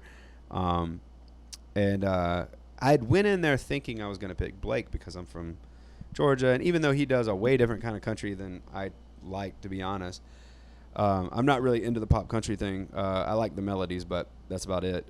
But I was like, I can vibe with this guy, country guy. But, dude, it's just hard. And I said all this on the show, but it's hard not to pick who believed in you first, right? Yeah. And Adam was fighting, man. Like, he was fighting for me. Like, he was and, of course, they do a lot of banner back and forth, which, let me tell you, that shit looks cool on TV. It is awkward as fuck for the artist. Yeah. Because you're like, You're talking about me. I'm right here. Yeah. I'm right here, and y'all are just like joking and like being stupid, and I'm like, Yeah. all right, well, we good, you Yeah. know, like, but it was so cool, man, and it's hard because like, you first of all, in the back of your brain, it's really scary because millions of people watch that, Yeah. millions of people see me, and I'm like, shit, don't be stupid, don't say something stupid, you know. So I made the team or whatever. And then you get paired up with who is going to be your battle partner. Mine was James Dupree. However you pronounce that, man. He's my dog, though. I've kept in contact with him over the years. He's done some really cool stuff. He released. He actually got to tour on a Alan Jackson tour. Oh, Really? nice. Yeah. And it was either a full tour. And he was in a movie with Alan. It is crazy, man. So That's shout out awesome. James. But yeah, so also fuck you, James, because you sent me home. Yeah. But but we did the battle. And well, I won't say we did the battle. There's something I was gonna say, but I know I'll get in trouble if I say this because it gives away details of the show. But we did the battle, and James won. Carson Daly was there and, raised his hand or whatever. James felt awesome. I hated life, so thanks again, James. No, I'm just kidding. And what's crazy is, like, this is part of the show I will give away. You get off stage immediately. Like, if you don't make it, they take you to a psychiatrist again, right? To make sure you're good. I mean, that's kind of like this whole Which thing is- is fucked up. And they're just like picking random people across the fucking country, just fucking throw them in a fucking blender of just like fame for like 15 minutes. I mean, like, you should be fine Yeah, afterwards. But so it makes Yeah, sense. dude, I never would have thought of that, but like, yeah, you need that. It's crazy. So they took me to this lady, and dude, I'm upset. Like, I'm upset. I'm already an emotional guy, so I got like tears in my eyes. You could tell I was like, fuck, man. Because like, your whole life you work for something, you get 90 seconds, and it's just like gone. Like, that's Yeah. it, bro. And it's like, shit. That shit does something to you, Yeah. And the lady's like asking me all these weird questions, and I was irritated. I didn't really want to listen. I was like, so I finally was like, ma'am, look, I'm not about to off myself, but no, I'm not like in a good mood right now. I'm not immediately happy after losing. Like, I'm Yeah. not like stoked. I'm not about to go blow my head off, but like, so we don't have to do this dance. I'm good. I'm straight. But I need a moment to process what just happened. Like, this shit Well, sucks. that quickly they brought you. Yeah, it's like, damn, like, bitch, this shit happened. Like, should probably say bitch, but shit just happened like 10 minutes ago. Not even like 5 minutes. Like, literally, I went in the van. Y'all brought me over here to a different building Yeah. because it's all in like the Universal lot. Right. And that was it, man. And it was like, all right, and it's very like when you're done, like you're done. You know what I mean? Like everybody's real cool. The cast was amazing. The crew is all amazing people. Everybody they had a barber there. You have wardrobe. There's so many departments. The crew, there's like 1,000 people walking around with walkie-talkies. Like, I've never seen so many walkie-talkies in my fucking life. And it's like everybody's so cool. The drivers, except for that one girl, she sucked. You sucked watching this. But everybody else was really, really cool. Super nice. But yeah, like when your time's done, it's like You're out. It's very out. Yeah. Dude, here's what's crazy. There was actually, I keep getting a cramp in my leg. I'm too fat for these fucking skinny. No, jeans, it's bro. just. I think it's just IKEA couch. It looked good in the store. Yeah. But you don't ever sit on a couch at a store for 3 hours. You do it for 5 minutes. Like, this will pass. And then Yeah. I bought it. I'm like, No, this show. is good, dude. Your side probably sucks because you don't have one of these, man. well, You want actually, airplane? no, I'm good. cool. Thank you for. I like it. Well, no, but thank you for Actually. offering. But the tentacles, the tentacles are actually doing pretty good. You should wear this every show now. I don't know. I mean, like maybe not all the way, but Yeah. Well, you have to at the Billy the Squid shows. It's kind of you've created something now. well, Yeah. at least for Halloween, I fucking love that you came up with it. That's like the best. I don't know how, because that's all I do is come up with fucking names like constantly. How I didn't think of Billy the Squid. Yeah, that's a There good you go, one. dude. But I appreciate it. So yeah, so like when you're done, like travel department, like you have to go to this, like they have a room or whatever. You go to the room and you're like, all right, well, this is your flight information, blah blah blah blah blah, and it's very very cut and dry. And I mean, not in a bad way. It's just like you're done. you know? Yeah. I will say, there was like 3 different kids, man. They were younger. Like their big thing, they come in there. You're not allowed to drink while you're there, like at all. Like it's just like if you get caught, like you can't drink. Like it's kidding. just not a thing. Kid. So anytime we had to go somewhere, you have to sign out in the production room. You have to say, "Hey, I'm walking to such and such," and you can walk. Like you can walk 5 miles if you want. They just gotta keep track of everybody where we're at and shit. And kid shows up in the production room, toasted, just shit faced. That was it. Didn't see him again after that. Wow. So crazy. Immediately, the travel department booked his ticket home, and he was out. It's just all. Another kid, dude. Remember I told you Paul guy, the music director guy? said, Yeah. Don't show up. Okay, one thing I forgot to mention. They take your song. The band records a version of them playing the song, right? And you get an email of that song, and they say, practice this, because this is exactly how we're going to play it. Kid goes on YouTube, learns a fucking remix. Oh, great. Shows up, and they said, I don't know this for a fact. I heard this from hearsay, because you kind of form like little wolf pack. Like I had a wolf pack. It was me. It was Cure Live Victor, or Victor Corrali is how we would say it here in America. Keith Simple, Manny Cabo, James Dupree. We were the wolf pack, dude. We were the crew. And this particular contestant, like I didn't really know him. So, but I kind of knew some of the people that he knew, so I kind of heard from them that he went in, he started singing the remix, and Paul was pissed. He's like, "What the fuck are you doing?" And so he was just like, "Get out, you're done." Wow. That was it. And when you're done, like they book your ticket, you're like literally, like you may get to stay the next night, maybe you don't, maybe they fly you right home, but that's it. Like you're done. Wow. Go pack your bags, go to the hotel, like you're out. Wow. It's crazy. There's 2 things I want to talk about. First off, it's so mind-blowingly like out of like some fucking story, like crazy sci-fi, that this even exists in the first place. That they're just crane dropping people from all around the country to do this, and you're just basically just cattle at this point for numbers and everything like that. They treat you well. Don't get me wrong. Yeah. But the whole concept of all of this is just so bizarre to me. Like it's like Willy Wonka or something. Yeah. And the other part, I can't remember what I was gonna say, but that was one of the parts. Well, I'm curious, how much time did you get with Adam Levine? Not as much as people think. Well, I think almost no time is what they normally get. So well, I have friends that, like I was roommates with Jordan Smith at one point in my stay out there, and Jordan won it. Like he won that season, season 9. Stupid good. I heard him singing in the shower one day. I got home got back to the apartment. Went and got lunch, and I was just like, yeah, that guy's gonna win. And sure enough, he did. It was just like, anyways, he's a freaking angel, but he, if you advance in the show, you get more time, right, as the show progresses. And the reason why people don't understand this, and I feel like it needs to be understood, when you hear people on there, because I see in YouTube comments people get like shit for like saying that they miss their families and stuff. People don't understand, dude. Like they've been fucking gone a long time. yeah, Like they've left their jobs. They haven't seen. Now, sure, like you have breaks where maybe they go back home, but the longer you're there, the more you advance in the show, the longer that you're there. right, Of course. Right? Yeah. That's more of the sacrifice, and that's more of the competition, whatever. it's built that way. It's built to like push you to your boundaries and stuff. And missing your family obviously will help with that. But to answer your question, look at me remembering shit, right? I didn't fumble it right there. That was good, right? But like, no, we had. So obviously, like, whenever he picked me for his team, I walk up, I shook his hand. He's like, "Man, I'm excited to see what we're gonna do or whatever." Blah blah blah, and that was it, right? You walk off. I shake everybody else's hands, and that's it. You leave. And then we had 2 rehearsals.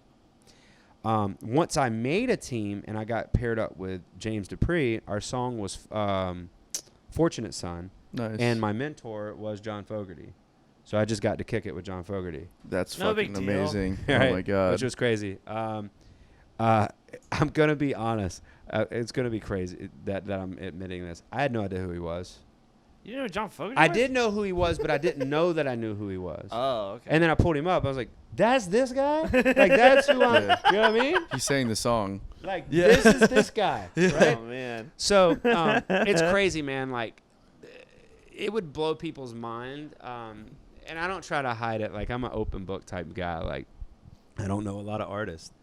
Like I know them, but I don't realize I know them because I don't know them by name. Yeah. Like I hear the music and I'm like, I know this song, but I don't know who wrote it or whatever. Yeah, But yeah. anyways, so we go in this room and it's insane, dude. And again, I don't know if they have this episode up, but maybe if it's on Hulu, I don't know. But anyways, I have it. I have it on DVD, so they can never delete it. I have it, right? So NBC, suck it. No, I'm just kidding. But no. So we walk in there, and it's like the big grand piano, and every stage, every setup that they have is just incredible, right? So you go in there, and it's me, Adam Levine, and John Fogerty, and James, my contestant, my buddy. We're sitting there, and I'm like, this is really happening, right? And I knew him well enough to know like he's in the Rock and Roll Hall of Fame, and like this is a big deal, right? And so we start talking, and 2 things happen. Technical issues that ended up working in my benefit because I got to kick it with John Fogerty longer. First thing happened, my mic stopped working, and so they had to fix the mic. Adam Levine, he got kind of like irritated, and he's particular. We'll put it that way, right? He likes what he likes. Yeah, I know what that means. So so John Fogerty, he starts just telling us about writing Fortunate Sons, where he was sitting on his bed when he wrote this whole story, where his head was at. Vietnam War had just happened, so he had a lot of thoughts going through his mind, and just literally just sitting there, just this is like shit people would pay for. I mean, this is like behind the scenes VH1 type shit. We're just sitting there talking. They start up again. Then the guitar was out of tune that they handed us. Or it either was out of tune or like the electronics was messed up. It's hard to recall these things because I can't explain how much your heart is beating. Yeah, your adrenaline's just going. Yeah, it's like you're like I'm collected, like I'm there, I'm in the moment, but I'm so in the moment to where when that moment's passed, it's like you're like, what just happened? Can't You know, even like you're happen. so hyper focused, you Of know. course. And so we're sitting there, and that happened, and like, dude, I felt bad for like the guy that worked there because Adam got on his ass, which I totally understand where he came from because he was in the middle of saying something, and it's all filming, you know what I mean? Like, and he's in the middle of saying something, and he was really on a roll with talking, and it was going really well, and then that happened. And when you're at that level, it's like, dude, y'all are getting paid stupid money. Everybody is. So it's like, why is this guitar out of tune, you know? Yeah. You just gave me an attitude. Like, what are you doing, you know? Yeah. He's like, what the fuck, guys? You know, like he was mad. But that was a crazy moment. And then we had one other rehearsal where they more or less, like the first rehearsal, you're figuring out the structure, how you're going to do it, right? You show them, they kind of tell you like this and this, right? The second rehearsal is them fine tuning. In between those rehearsals, you're going to an actual vocal coach. Like, the coaches on there are not your vocal coach. They're a producer. They're what a producer, they're the Josh Cobb, right? Right. They're like, hey, you've already done it all. What if you did this, right? And Right. you have complete creative control. Like, you can be like, no, I don't want to do that now. Like, no one's probably going to tell Adam Levine that. Yeah, John, right. John Fogerty, especially in that round because, actually no, that round's up to the judge. So on the app, people can vote, right, in the earlier rounds, even though it doesn't count. It's the first 3 rounds are solely up to the to your coach, but people can still vote for fun. So on the app, I had won, but the coach chose James. So see, we kind of tied, dog. Like, Yeah. you know what I mean? Like, but yeah. So it was a wild ride, man. I mean, that's It's pretty much incredible story, one of the man. guys on my team. Shout out Manny Cabo. He just went through a bunch of crazy stuff. He lives in Jersey. They had like the storm there, man. It's like house flooded and stuff. So I hope everything's going good, man. Love you. But that's my dog, Manny, and he is a photographer, like super awesome photographer, and he took photos. He like whenever I proposed for my wife. Oh, really? Proposed to my That's wife, yeah. amazing. For my wife, proposed to my wife, yeah. It was him and like a handful of the other contestants. I was like, well, shit, man. He did photography. I was like, you want to do my engagement photos, bro? And so they got there. Somehow my mom did not spill the beans, which still to this day blows my mind. But I had already paid the ring off, and she brought it to L.A., like sitting beside my wife, never spilled the beans. I Wow. waited till they were in the air, and I called my mother and father-in-law and asked for her hand in marriage because I knew, okay, she's in the air. Y'all can't call her and give it away right now. That was scary. Like, we're cool, but that was scary because I like had to call it, like, not so much with her mom but with her dad. I was like, man, I didn't even. That was scary. Yeah. So if you are watching this, it was scary. Yeah. But it was cool. I asked for her, the blessing, hand in marriage, man, and yeah, it was really cool. So that'll always be like a cool story. Yeah, Yeah, man. all of that It's story. Studio amazing. City, man. It's like a fucking fairy California. tale. I'm curious. What do they offer the winners? Are you allowed to say? Is there like a development deal or like what happens after that? So, I know. Yeah. I know. Can the world know is the question. Yeah. You get actually it's public knowledge. Like you get signed to Republic / Universal Records. You get a deal.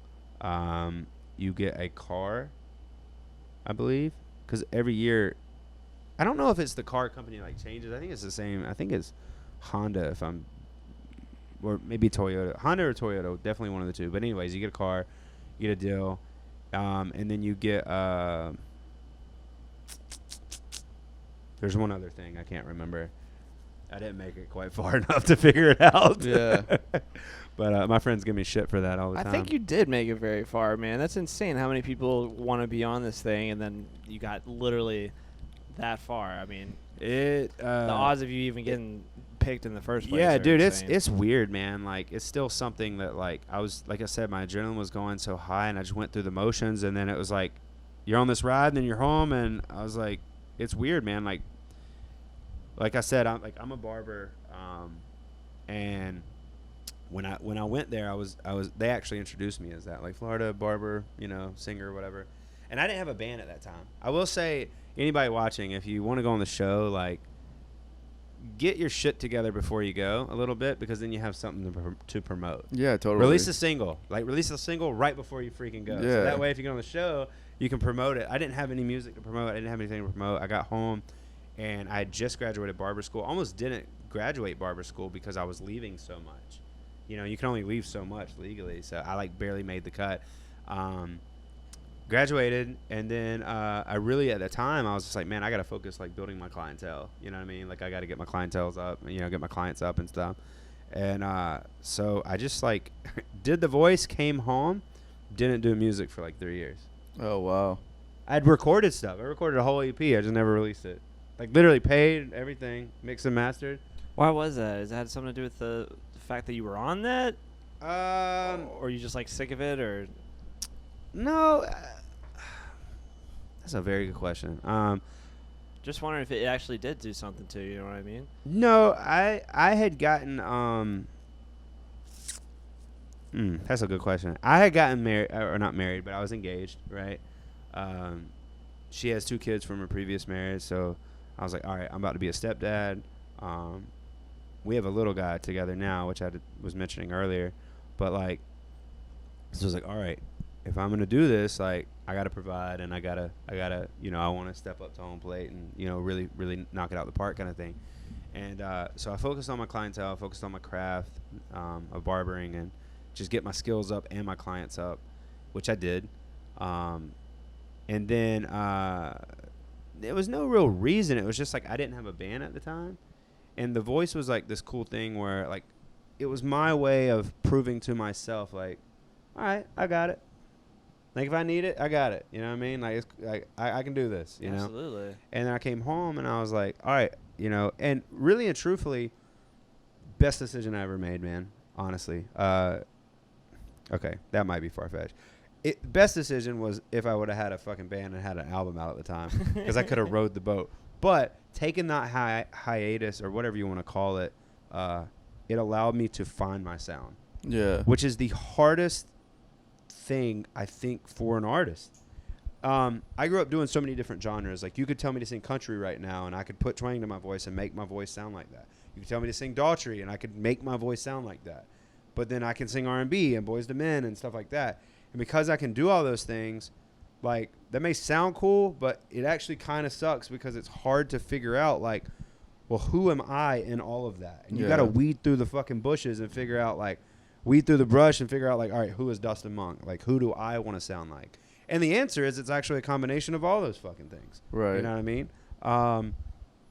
So it was tricky for me to figure out who I wanted to be and what I wanted to sound like. But to go back to your question, like, there wasn't like some defining moment where I was like, okay, I'm not going to do this, or I don't want to do this anymore. I wasn't mad. I wasn't bitter. I loved the experience. I would do it all over again. Because it's something that so many people will never get to experience, dude. Like, it was amazing. Like, and I made some amazing friends out there. And not to mention, when you're out there, like, you do go in each other's hotel rooms and jam around with, like, the other contestants. And you get to jam with people that are just like, holy shit, this is awesome. Yeah. Like, I can hit a run and they can harmonize the whole damn run. You know what I mean? I'm like, this is awesome, you know? Yeah. So it's a fun experience, man. Not to mention, like, I don't ever get to go to California. So I was like, I get to hang out in California, do music, be on TV, get paid while I'm out there. Like, have people to drive me to Target to get socks. Like, this is pretty cool. Yeah.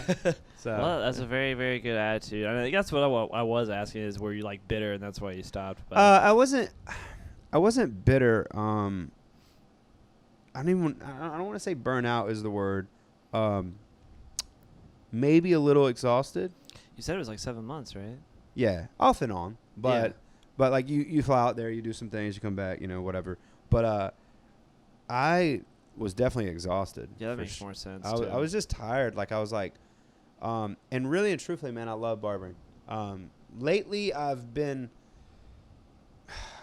going into autopilot mode at work, kind of. Like I love what I do, don't get me wrong. But used to, I was just like, man, I was obsessed with barbering. Like, now music, because I've been so busy with that, especially since April and we had the lineup change and stuff, and me handling everything now, I've had to take roles and positions that I wasn't used to taking, and that on top of being, I've worked myself up now. I work in St. Augustine like 2 to 3 weeks in advance. Always is how long I book out. Like, I had a guy today, he just booked all his appointments till Christmas, Wow. Cool. So it's like I stay booked with that, and then doing that, and then music, and then I have 3 kids, one who turns 3 next month. So it's a lot, it's a lot to juggle. But no, I wouldn't say I was bitter. I've came close, I will say, recently, to trying not to get bitter, just because it's so fucking hard to find people who,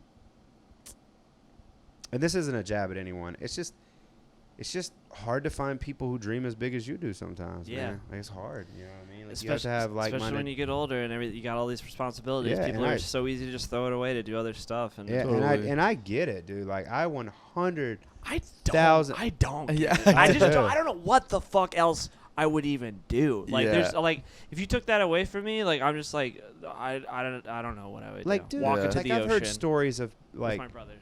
bands. Yeah, nice. That was That's good. so stupid. Oh my god. I've heard stories of bands like fucking I've heard stories of bands making just like wedding bands, dude, just stupid. No, I know. Like insane money. Yeah. And I'm like, from that perspective, I'm like, I get it. It's easier, right? Like it's in a sense of like, you know what the reward's going to be at the end of the line. Yeah. Right? It's very cut and dry. Play this, do this, you'll get this at the end of it, right? Whereas chasing a dream, like, it ain't like that. It's like you could do this, and this, take this turn, come back, and you still don't get shit at the end of it. Yep. Right? And I think for me, my biggest and I've learned a lot. I've learned a lot in the past like 4 months. May, June, July, August, 4 or 5 months. I've learned I'm trying to learn to enjoy the ride. Yeah. I'm not good at that because I am a entrepreneur type spirit. Like I'm a like mover and a shaker. You know what I'm saying? What can we get into next? Like, let's get this. Let's kill this shit. And when you're like that, you don't enjoy what you already like the shit I have now. Like I'm a homeowner, 3 kids, beautiful wife and family. Like those are things that like fucking 8 years ago, 6, 7 years ago, I would like kill for that, you know. Right, nice truck, I got some things that I busted my ass for, you know what I mean? Like fuck, I can afford to pay someone to cut my grass, like that's fucking cool. But I busted my ass to like get to that point, you know what I mean? And it's cool to like I have to remind myself of that shit sometimes. I have to like step back and go like, man, where this band is now, we're playing like fuck. We just played Daily Stage. We played like the amphitheater. Like we've been doing some cool shit, you know. And it's like those are stages that I wanted to get on like 2 years ago. The thing is though, is I get scared of like you can enjoy it, but you can't enjoy it for too long, right? Oh yeah. You enjoy it for too long, like 3 years go by and you're still on the same damn stage. Yeah. Like you didn't advance, you didn't grow, you didn't progress, you know. And I watched this thing the other day. It was Steve Harvey. I'm a fan of a lot of the shit he says, man. Like he when it comes to like what do you call motivational speaking? Like he says a lot of really, you know. And I watched this thing anyways. It was like a little Instagram clip. It was very quick, but he said something that I've always said, and it was cool to hear somebody else say it, especially like him. It was like, you'll never be successful if you don't put yourself in an uncomfortable situation first. Yeah. Right? Because if it was fucking easy, everybody would just do it. Right. Right? Like everybody would just do it if it was Totally. And I have to remind myself when I get in those moments where it's very hard. And I'm not gonna lie, I've been kind of a mental rut here recently. And I won't get too deep into it, but it's just a lot. It's a lot to juggle, right? And you get in those moments where you're like, this is it. This is the fucking test. Like people talk about like it testing you. This is it. This is the fucking test. And I have to look in the mirror and go like, do I want to fail or do I want to fucking pass? You know what I mean? Yeah, man. And so for me, I just have to keep reminding myself like, just fucking go. Like even if you're like inching forward, you're still going forward, right? Yeah. And because dude, I struggle, and I'll openly admit it. I struggle with these streaks of I don't know if laziness is the word, but it's like there's so many things to do that I overthink how many things to do. Like if there's 10 things to do, I'm like, fuck, there's 10 things to do. I overthink it so hard I don't do any of it. Yeah, you shut down. Yeah, totally. You just shut down. And I'm sure you've been there. Oh yeah, 100%. It's a lot. Like you guys I see you guys play a lot, like and releasing the album and stuff. I follow you guys' stuff. Like I know the behind the scene. That shit looks cool on social media to fans, but just anyone watching, if you're just an avid watcher or lover of music, but you don't play music or you're not in a band, just know all the shit you see. There's 1,000 moves behind the scenes Oh man, to make it's so much those fucking work, to make bro. those. Even this right now, like as soon as we're Yeah. done playing, So, like y'all have to upload it to Spotify or whatever y'all use. All the distributor, platforms, yeah. All the platforms. Type the fucking description. Yep. Maybe run some ads. I don't know what y'all's. I don't know the process. You know, I'm not the chef, but I'm just saying. There's a fucking kitchen involved. I'll tell you Yeah, that. yeah, 100%. I've gotten pretty good at it though, and I've got like A system? a system, a schedule, just everything to the point where I don't have to even think about it half the time anymore. Well, we've had to learn how to use the platforms. yeah. Like, we've had to like learn how to I've had to learn Photoshop to be able to do like thumbnails and create flyers. I and, learned like, how to use OBS and, Yeah. and Premiere Pro. and all the research we've done on like using the right hashtags on Yup. social media and like how other Dude, like it's watching a other thing, right? podcasts and seeing how they're doing things and like just just all the stuff, man. You know what I mean? Like, and video editing, the stuff that you're doing. It's like, you know, and then sifting through all, like, you know, now it's gonna be a 3-hour episode, sifting through shit like that, and I like, even got scheduled for that too. and I even because I go back and just listen to the whole damn thing. yeah, it's like, it's just it is. There's a lot of work that goes into everything. You know what I mean? Mikey's was 3 hours, so I don't feel bad. No, Yeah, don't feel bad at all. That's It's been kind of what it's been the past couple of weeks. Actually, they've gone on to 3 hours. But yeah. as long as y'all are listening, well, just give us a note if you want us to wrap it up. Yeah. Yeah. No, I mean, it, Bring but out the Dave Chappelle. Hey, tell that Dustin Monk guy to shut the fuck up. No. Yeah, It's all everything you've super said, I interesting. wanted to know. Like I'm like just intently listening about that whole experience, about the voice and everything. That's incredible. That Yeah. shit's wild. I That- love that story. It That's still amazing. blows my mind that really fucking It happened. blows my mind. I'm sitting next to you. I've never met anybody who's done that before. Yeah. It was, Like, at all. It is. What did Adam Levine smell like? Raspberry. I know it. I can just tell. That's when the maroon It comes was from. weird when I was on top. No, I'm just kidding. Whoa!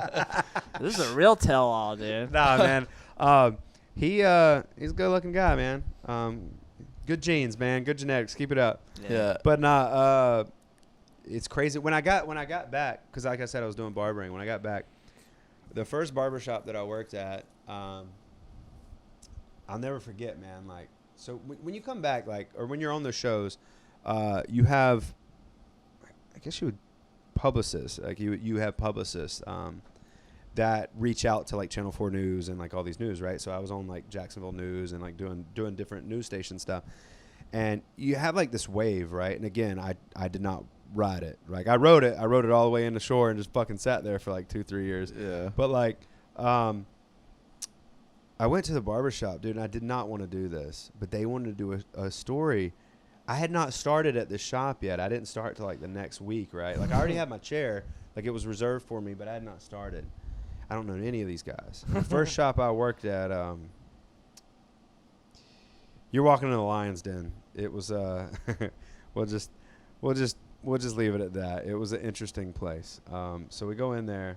All these guys are looking at me like, who the? And it was weird because they made me look like I was trying to be Mr. Hollywood, and I wasn't. Like I'm like, yo, they wanted to do this. Like they wanted me to come in here, and like I'm playing music. Like they got cameras. We're in the barbershop. I'm like, oh my god, bro. There was 10 of us, and this was you know what? Screw it. I don't even care. It was a hood shop, bro. Like it is what. Yeah, I was All my gathering friends that. watching this. If y'all went to the bar, y'all know it. Y'all know I ain't lying. I ain't even going. Whatever. I won't put the name out there.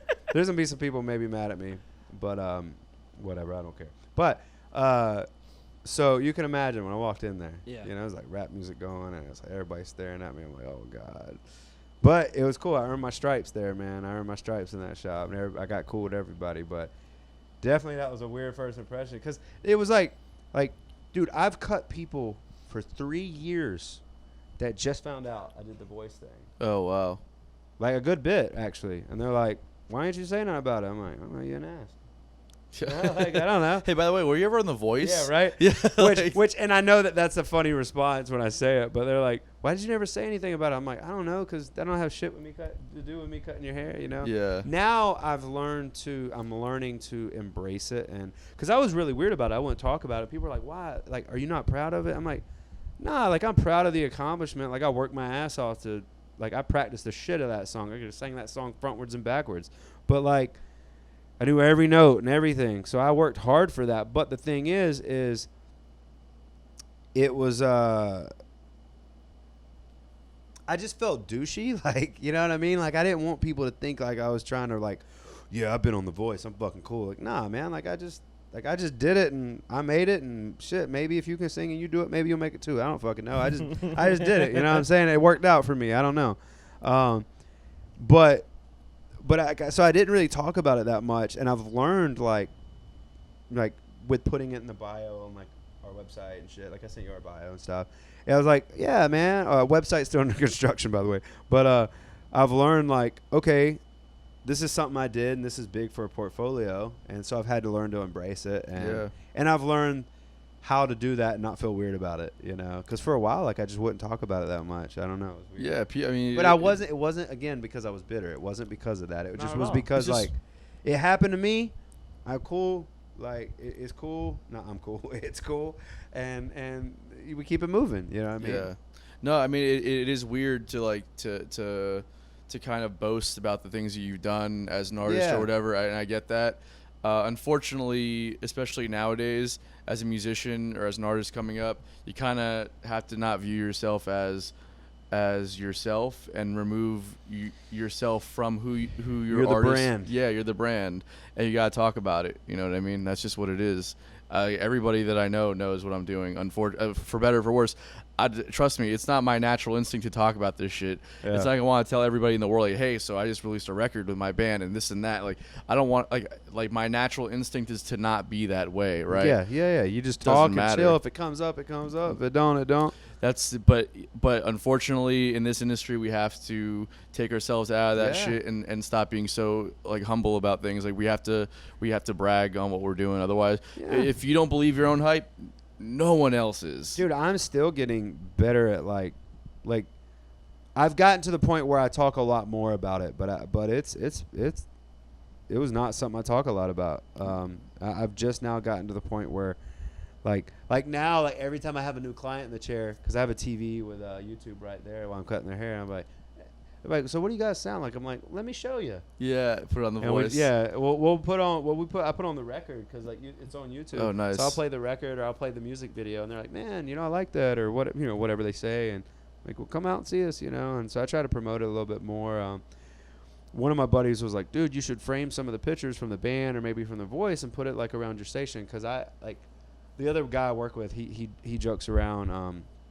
Shout out Edwin, but he always he calls my corner of the barbershop a thrift shop because I have like all antique stuff. Mm-hmm. So he's like, oh, fucking yard sale over there. Yeah.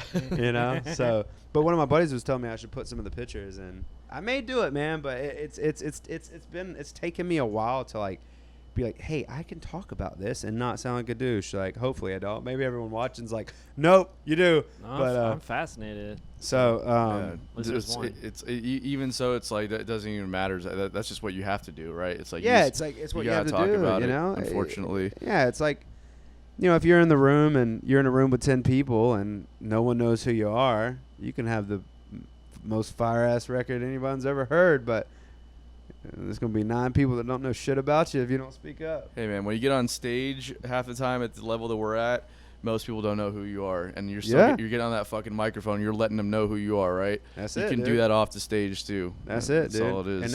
And that's like, for me, man, it's like it just goes to show like being on The Voice, being on a show that millions of people watch and shit. I can get on stage and like so many people don't know who the hell I am, and it just goes to show like you can't ever stop. Like, it doesn't matter what your name gets to. Like, if you stop, people will forget about you. Yeah, 100%. Right? There was a time where I probably could have got on stage at Jacksonville, and a lot of fucking people probably would have known who I was. I didn't pick that time to get on stage. I picked later after they forgot about me. But Yeah. but no. So it's just like keeping that in mind and just keeping the grind going, man. Like, and it's hard, dude. There's been so many times where I have gotten jaded and I have just wanted to give up, and I've just been like, not give up, but just be like, hey, man, like, I'm just gonna go play, make some money, and have fun.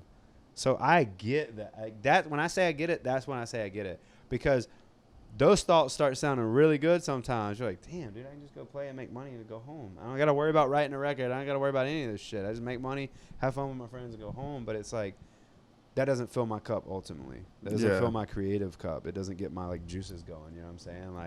Like, dude, when I write a song, like, and you're in the practice room, and it's that you write that one thing and it hits, and everybody knows it's hitting. It's like, yes, dude, this is it. This is that shit, you know? Yeah. And everybody feels it, and it's like everybody's hype and everybody's so excited. And like and then you go and play it in front of someone that's heard the song, and then they're excited and singing the words back to you.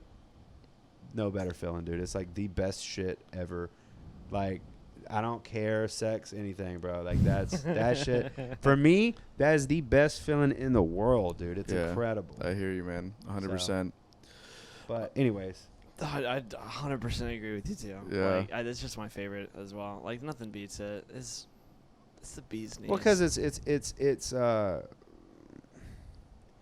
as a musician, if we play music and we don't go out into the world and have someone Validate it. validate it, yeah, like then it's like it's like you build a house in the middle of the woods on a road that's like blocked and no one can get to. Yeah. It's like you did a bunch of work, but like no one will ever know. It's just like you just built some shit. Right. So it's like when you go to a stage and you get to perform it in front of people, it's like they moved the roadblocks out of the road. People can finally get to the house now. Yeah. People can see what you did. Yeah. And then when they start walking in that bitch, you're like, yes, they like the house. You know what I mean? Yeah. And then hopefully someone purchases the house and you get to live happily ever after. 100%, man. So, but anyways. Well, on that note, let's get to unpopular opinions. Oh my goodness, where are we at? I actually thought It's on not one that today. far. You thought of one? I think I have one. Well, all right. Well, hold on. How Do does it. it work? So we do 3 of them first each. Us, Okay. and then you get your one. And then you get yours at the end. Okay. Yeah. All right. So go ahead, Bill. Excited about this. Yeah, My man. first unpopular opinion is I personally I like the Atlantic Ocean over the Pacific Ocean. You're a fucking crazy person. Well, I feel like the Pacific Ocean is always cold, Always. and as a cold-blooded animal, I just prefer the Atlantic Ocean. You're a warm-blooded animal. Oh, 'cause you're a squid. Fucking killing it, dude. Killing it, dude. You just thought of that one. yeah. Yeah. So doing a thrash country band, dude. It's happening. Thrash country with BTS, you said dude. indie rock too, so it was, put some Tame Impala in there dude. too. Yeah, it's just gonna be a Thrash melting country. All right. would So love my that. first unpopular opinion is, this is no offense to you, I'm not a big pop punk guy. pot. Yeah. I can't fucking stand it. That's Yeah. where I'm at with When it. when I was growing up and everything like that, that's like all there was. But now I'm just like, yeah, there's like a resurgence of it coming back. You know what I mean? And I'm just like, I can't think it's get just gotta behind stay it. in the early 2000s. That's more what I meant with it. I think everything goes in cycles. I just never in a million years would have guessed that was gonna be like popular again. Yeah. Because it died out so quick. Yeah, And quick. then I'm just like, what? Funny thing is, It did. I don't like pop punk that much either. I had a And feeling you were didn't- gonna say that, which is why I didn't- put it on here. I didn't really. I like music, right? I like music, but sometimes I like music in a way that where I can vibe with a certain genre and do what I like over it, but it doesn't mean that I necessarily like the genre. And that makes me sound arrogant, maybe, but like that's not what it is. There are definitely pop punk bands that I like. Don't get me wrong. But like, I was not a huge New Found Glory fan. Can't right? stand them. We played music like New Found Glory. They had some songs that I liked. Don't get me wrong, but I wasn't a big New Found Glory fan. I wasn't a big Blink-182 fan. Couldn't stand them either. You were just so cool back when you were a kid. Dude, weren't I'm you? telling you, I'm talking to him. I have Yeah. some friends. I have some friends You that know, like Blink-182 that are when you're, like, crucified. 11 I have some years friends old? that are crucifying you right now. They're I'm sure. obsessed with Blink. I get it. But for me, a lot of so I don't know what you call the genre, but like we kind of started doing this on our last record. We started going this direction, which I guess you would call it. I don't even like calling it pop punk. It's really just darker alternative. But it was blowing up in the pop punk scene. It was like darker, like very darker sounding music, and I like that shit. I like weird dark stuff, like the Used or like kind of. The Used was more like I guess like Emo. screamo or emo Yeah. or whatever. They were fucking tight. I like that shit. yeah, I That liked it shit's when I weird. was Do in you mean middle like school. Evanescence? No, Like that kind of vein? no. where There was some bands or like, like I don't know if Linkin you've ever heard Park, of them. maybe? There was bands like because that was more that wasn't really in the pop punk like Warped Tour world. No, it as much. wasn't, but- like there's I don't know if you've ever heard any of these bands, but there was bands like Citizen, Story So Far. Anyways, there's some bands that were like big in those genres, and they were just coming out with this like darker material. Balance and Composure was a really really tight band. Maybe they're still around. I don't even know. But those were bands that I used to jam. Brand New was really fucking tight. Yeah, brand new. I know them, of course. Yeah. So like, Dashboard. yeah, but they weren't like, it wasn't like pop punk. But again, it was in that umbrella, and they were all in the same circle. And you may This- go to a show and That's hear emo. one of music, those dude. bands, you know. So, but yeah, so that's funny. Yeah. What's your second one, Bill? I actually love fried calamari. It is like one of my favorite foods ever. I know that's unpopular. It's not unpopular at all. Everyone loves calamari. Well, with Literally everybody loves with calamari. the buds back home, it's Yeah. it's not the greatest opinion to have. I definitely have never had calamari. Actually, Fried You calamari. are from Southern Georgia, huh? Yeah. I love it so Maybe much. my wife's from up north.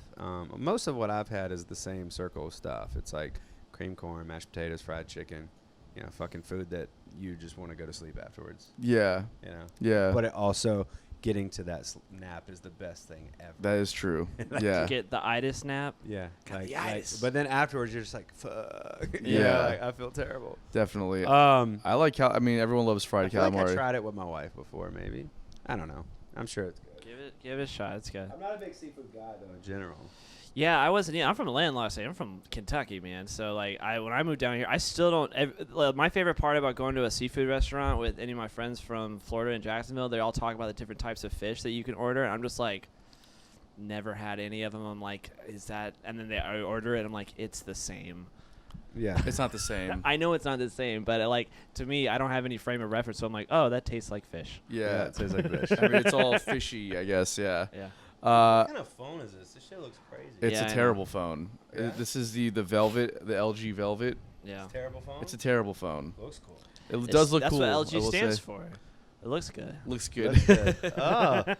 Oh. All right, so Spotify Forest, didn't mean to pull that up. Don't look at those numbers right now. So, anyways, Been there, done that. my second unpopular opinion is that stability is overrated. Stability is Yeah. overrated. Mhm. Oh, you need a little. That's your favorite thing to say is you need a little seed. In You need your a little life. seed in your life. Yeah. You need to be like kind of just shaken for your next meal. Yeah. That's what you need. I just think You need that that it hunger. just kind of goes back to what I was saying, what we've been saying the whole time about like chasing like a dream and having like a thing to go after, and sometimes that just means being, a little unstable, right? Yep. It's like the easy choice is not that it's easy. It's like a different kind of grind, but it's definitely the path that's more commonly chosen, which is like going to school and like getting the degree and getting the safe job with the benefits and raising the family and the 100%. whole thing. And that's cool. It's definitely hard work, and I don't think that I could do it. But I think that I could fucking do it. Like, there's no way I could do that. But If there, that was my only option. Yeah. there's Be a lawyer in a it's heartbeat. a different thing about, I don't know, just like living in chaos while trying to pursue your thing. Oh, it's a lot of fun. I love it, and I understand why people leave it because they don't like that. But Totally. there is something about I don't know. It keeps you hungry.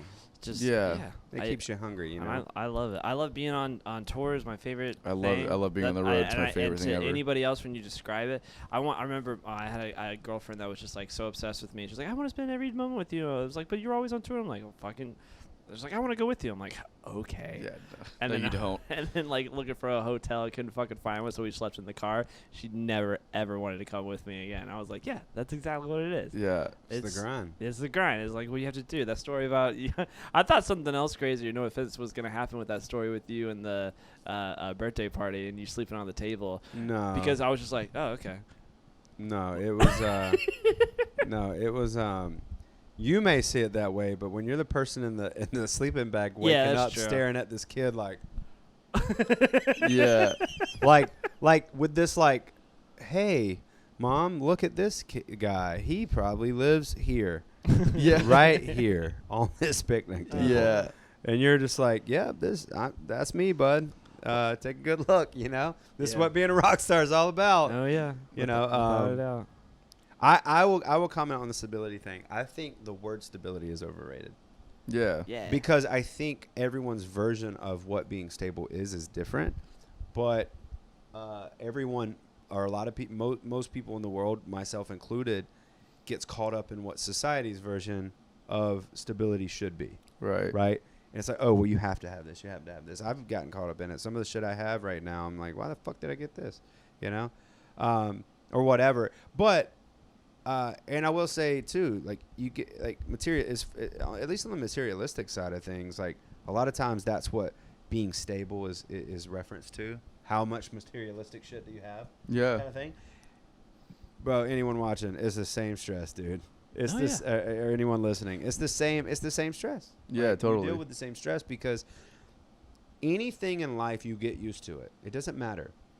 You can take someone who's lived poor their whole life, you put them in a mansion, eventually they get accustomed to the mansion living, and now they want something else. It's just the way. And not even just, I mean, like that is true 100%, but then there's this other thing where it just comes with a different set of issues, right? So it's like whether if you grow up poor, that's one circumstance that people who didn't grow up poor don't understand, right? Yeah. But then like when you move up like the financial ladder, so to speak, then middle class has its own set of circumstances that are difficult to deal with. That if you grew up poor, you don't know how to handle those issues, right? Yeah. And if you're middle class and then you become rich, that comes with its own set of issues that you don't understand how to handle either, which is a whole different set of stress for you, right? Yeah. So it's like every circumstance has a different level of stress that like people just don't know how to handle unless you're in that situation. Oh, absolutely.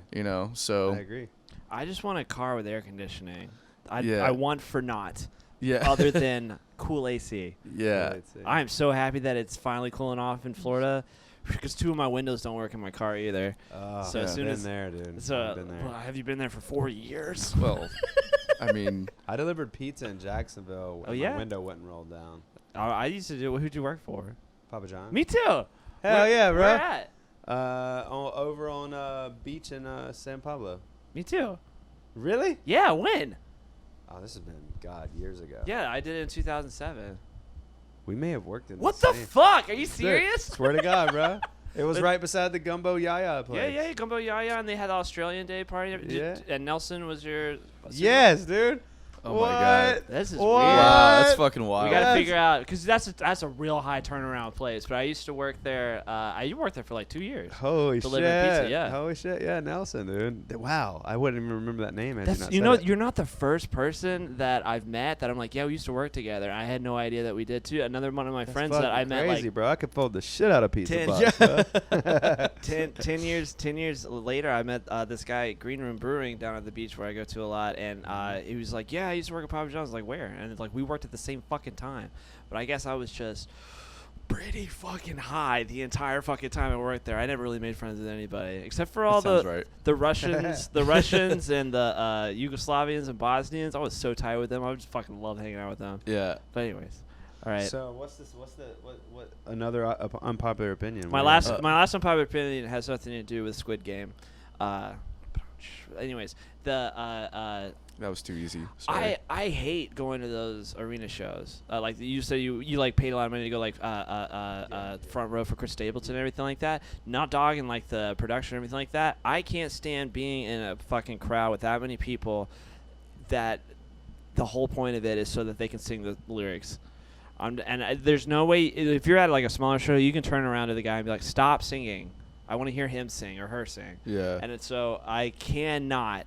I love Tame Impala a lot, and I wanted to go to see them at St. Augustine Amphitheater, and I had watched. I'm so glad I didn't go because I had watched all these videos of his live performance and from the crowd's perspective, and everybody's just singing, and I'm just like, I would be so mad. Yeah.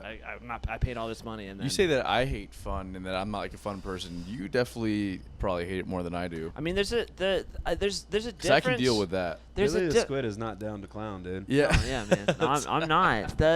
There's a difference about it. Like, there's some bands. No, I get what you're saying. But like that shit, like, ugh. Fuck that. Whatever. It doesn't really bother me that much. Unpopular opinion. Yeah. When everybody's singing around you to the main person who's singing. I think it's a certain energy and a vibe that people are kind of picking up on, and that's part of the live experience is that it's not going to be the record, you know. For like, I will say for me, not to get all like sappy, but like, dude, I almost. Like, I've literally went to shows before where literally I'll get tears in my eyes. Not solely because of the performance, because I'm just like, I fucking want, like, with a show like that, I'm like, this is what I want my life to be. You know what I'm saying? Like, when I was watching them, I was like, fuck, I just want to be up there. I will actually tell a funny story. I took a sign that said, "Can I sing Tennessee Whiskey?" Right? Because that's kind of become like a song that I sing all the time or whatever. And I held up the sign, and he definitely seen it. And he goes, I don't want to say he was being a dick, but he definitely was being a smartass, which I would probably have been a smartass to me too in that position, right? But he goes, I don't know, man, can you? This is Chris Stapleton talking to me, right? Yeah. He goes, I don't know, man, can you? And I was like, and I'm just sitting there, like he's not gonna hear me answering. He's like, well, you asked me a question, I figured I'd ask you one back. And I was like, I'm sitting there, I'm like, yes, yeah, right? And I'm like telling him, yes, I can sing it, And I would have got up there and did my damn thing. That I would've was been ready, awesome. right? It was like 20,000 people there. That would have been so dope. And like turn around and there's like literally a sea behind me. And he goes, well, we got a guy up here asking if he can sing Tennessee Whiskey. He said, well, short answer is, man, only you can answer that. I can't answer that for you.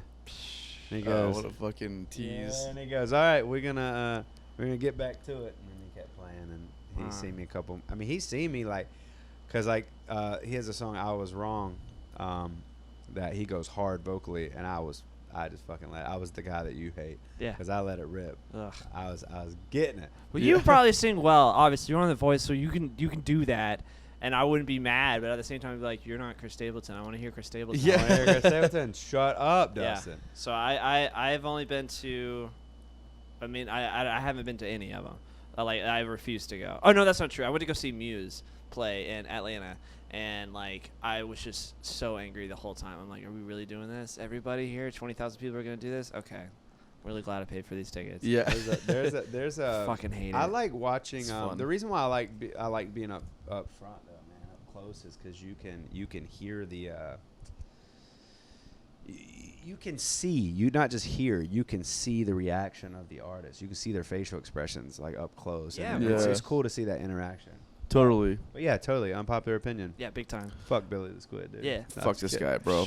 Fuck me, I don't care. My last one. That was good. That was good. That was good, bro. My last one is that Wish You Were Here is my favorite Pink Floyd album. We've already talked about this several times. Has it been an unpopular opinion? That's my favorite one. It's too. not been an unpopular opinion before. I got it on my wall. I know. That's my favorite. That's my favorite one also. It's good. Most baby- people it's good are like, baby The making Wall music or too, I'll Dark tell you Side of the that much. Dark Side of the Moon. Obviously amazing records, but Wish You Were Here is just 4 songs, and it's perfect. I have 4 songs in big quotations. Yeah. It's not really 4 songs. It is 4 songs. Yeah, part 1, part 2, part 3, part 4. No. Yeah. No, it's not. None of them sound the same either. Yeah, I know. That's why I love it. It's more than songs. They were just lazy. Couldn't figure I out. can't weigh in on that. Huh? I can't weigh in on that. You like Pink Floyd? No, it's not that I don't like Pink Floyd. I just don't know I don't know them enough to like weigh in on like different records and stuff like that. To each your own. I have the record at home. I don't know. It has the fucking triangle on it. The prism, Dark Side of the Moon. prism. Yeah. I love your discussion. It's got a fucking triangle on it. I don't know. That was amazing. It's a great record too, That's though. what I have. Dude. It's a great record also. My buddy bought that for me and bought me a record player. Shout out Clint. David Like, Gilmour is for real. one of the greatest guitar players in the world, hands down. Yeah, he's amazing. All right, Dustin, you're Yeah, up. what do you got? I have a pretty good. Maybe this is a good one. Maybe it sucks. We'll see. My unpopular opinion is I fucking hate buffalo sauce. That's a great That's one. a good one. I hate it too, actually. What? I don't like Really? it at all. I can't do spicy. It's not, dude. I don't like vinegar. That shit makes my nose burn. I don't like pickles. I feel like I sound so ratchet. Like that shit make my nose burn. Yeah. Dog. But like no, like I just don't. I don't like hot sauce. Like because it's the vinegar. I just don't like that taste. You don't I like feel pickles you. neither? No, I don't fuck with I pickles. hate pickles more than Pickles anything. are the But worst. I love Yeah, hot fuck pickles. everything that has to do with buffalo. Yeah, hot sauce. I You hate lost me buffalo. there. I hate I buffalo can eat sauce. wings. I just don't like buffalo sauce. Oh, and you it's eat weird 'em- because you just eat them raw. No, dude? bro. There's other fucking man, sauces for wings. there's fucking bro. other sauces, dog. Like what? Like you just skip. Have you ever been to a wing place and they have like 50 sauces? You skipped 49 just because you only like one. I thought they exactly. were all buffalo sauces. They're all buffalo No, like sauces. I ate honey barbecue. I like barbecue sauce. Oh, I guess so. But What? But some places you go, and they have. I don't like mustard either, right? So we'll teeter into a small little mini unpopular opinion, right? Okay. Mustard based barbecue or sweet? That's the question, actually. Not even an Yeah. unpopular opinion.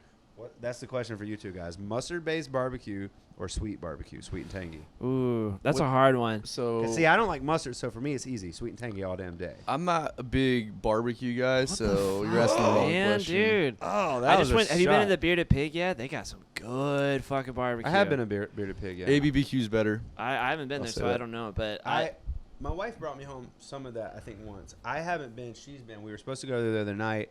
It didn't work out, so we went to Mojo's. But Mojo's is amazing, yeah. So Blue's good. Kitchen. That's real it's so good. Mojo's is amazing. I'm also. gonna say mustard. If you can make a good sweet and spicy sauce, like better than a mustard sauce, I'll be the judge of that. But I'm always going to mustard. Yeah. Or Mojo's barbecue, bro. Mo- I said mustard barbecue. Mojo's Speaking am- of, real quick, speaking of Mojo's barbecue, don't they do? They still do music there, right? They used don't to. know. Man, Out back. at Jack's Beach. I don't know if they still They do it or used to There's not. still a stage. I was there the other Oh night. yeah, there's still a stage. They I used to haven't have seen big it. band. The Heavy Pets would play there all the time, dude. Yeah. I don't know what happened, but I don't know if they have music. Should there. fucking play a show together. I don't know if it's forbidden since Hustle's in both our band names, which was not intentional, by the way. We should maybe fight about it. We should fight about Yeah. this. You went fucking toe to toe with That's- Viacom, bud. So you better lawyer up.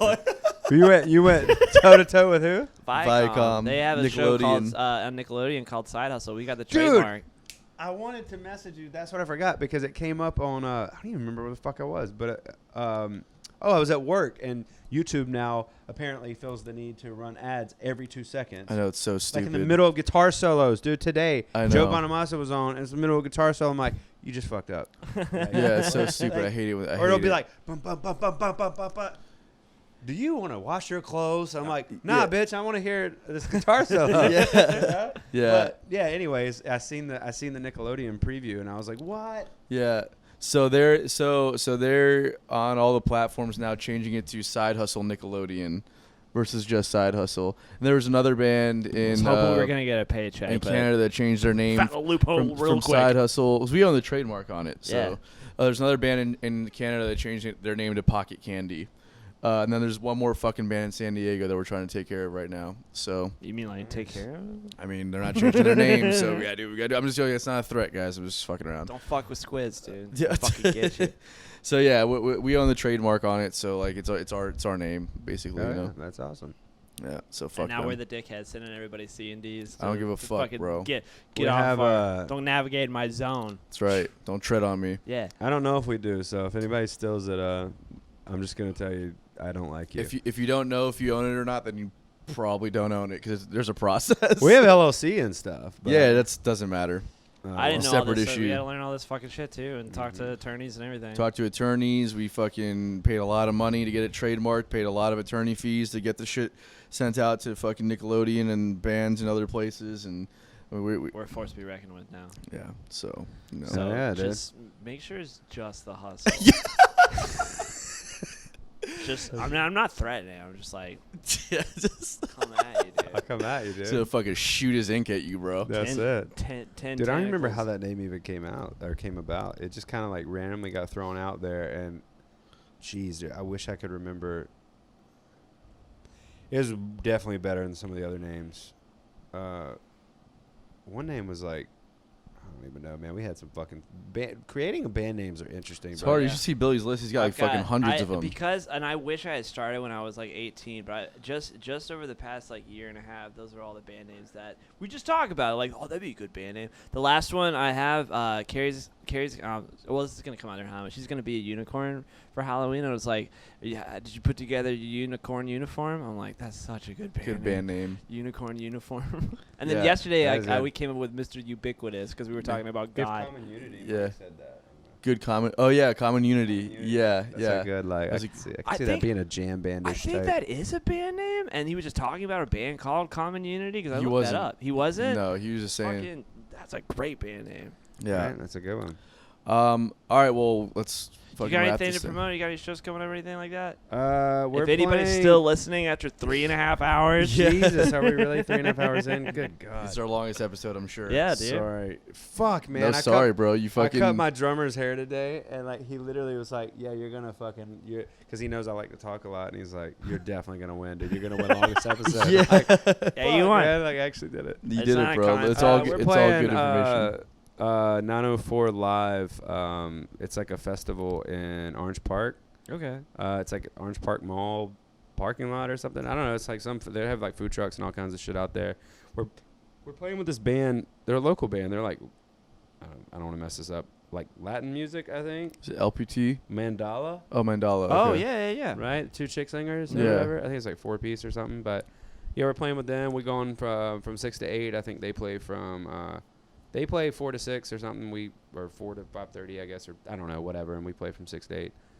Cool. Obviously, there's got to be some. But yeah, we play there. And then other than that, that's about all we got for right now. Okay. We have some stuff next month, but nothing. You know, we're playing like a wedding and a few other small little spots. All So that's right. it right now. Do you know the date of it yet? The wedding? No, the festival. I should probably have said that. Yeah. October 30th. October 30th. October 30th, yeah. Which is Next week. no, hang on, because this is gonna come out on yeah. October 29th. So it's tomorrow. Tomorrow. Yeah. Yeah. Tomorrow. So go out there tomorrow. Yeah. Go out go there tomorrow. All right. All right, guys. Well, man, thank you so much for being on the show. This is a pleasure. Thanks, man. I Absolutely, appreciate it, man. Brett. So much Guys, great thank insight. You, thank you, Dude. thank you, broskies. Hell yeah, man. And thank you guys for tuning in. We'll see you next time. Squid out.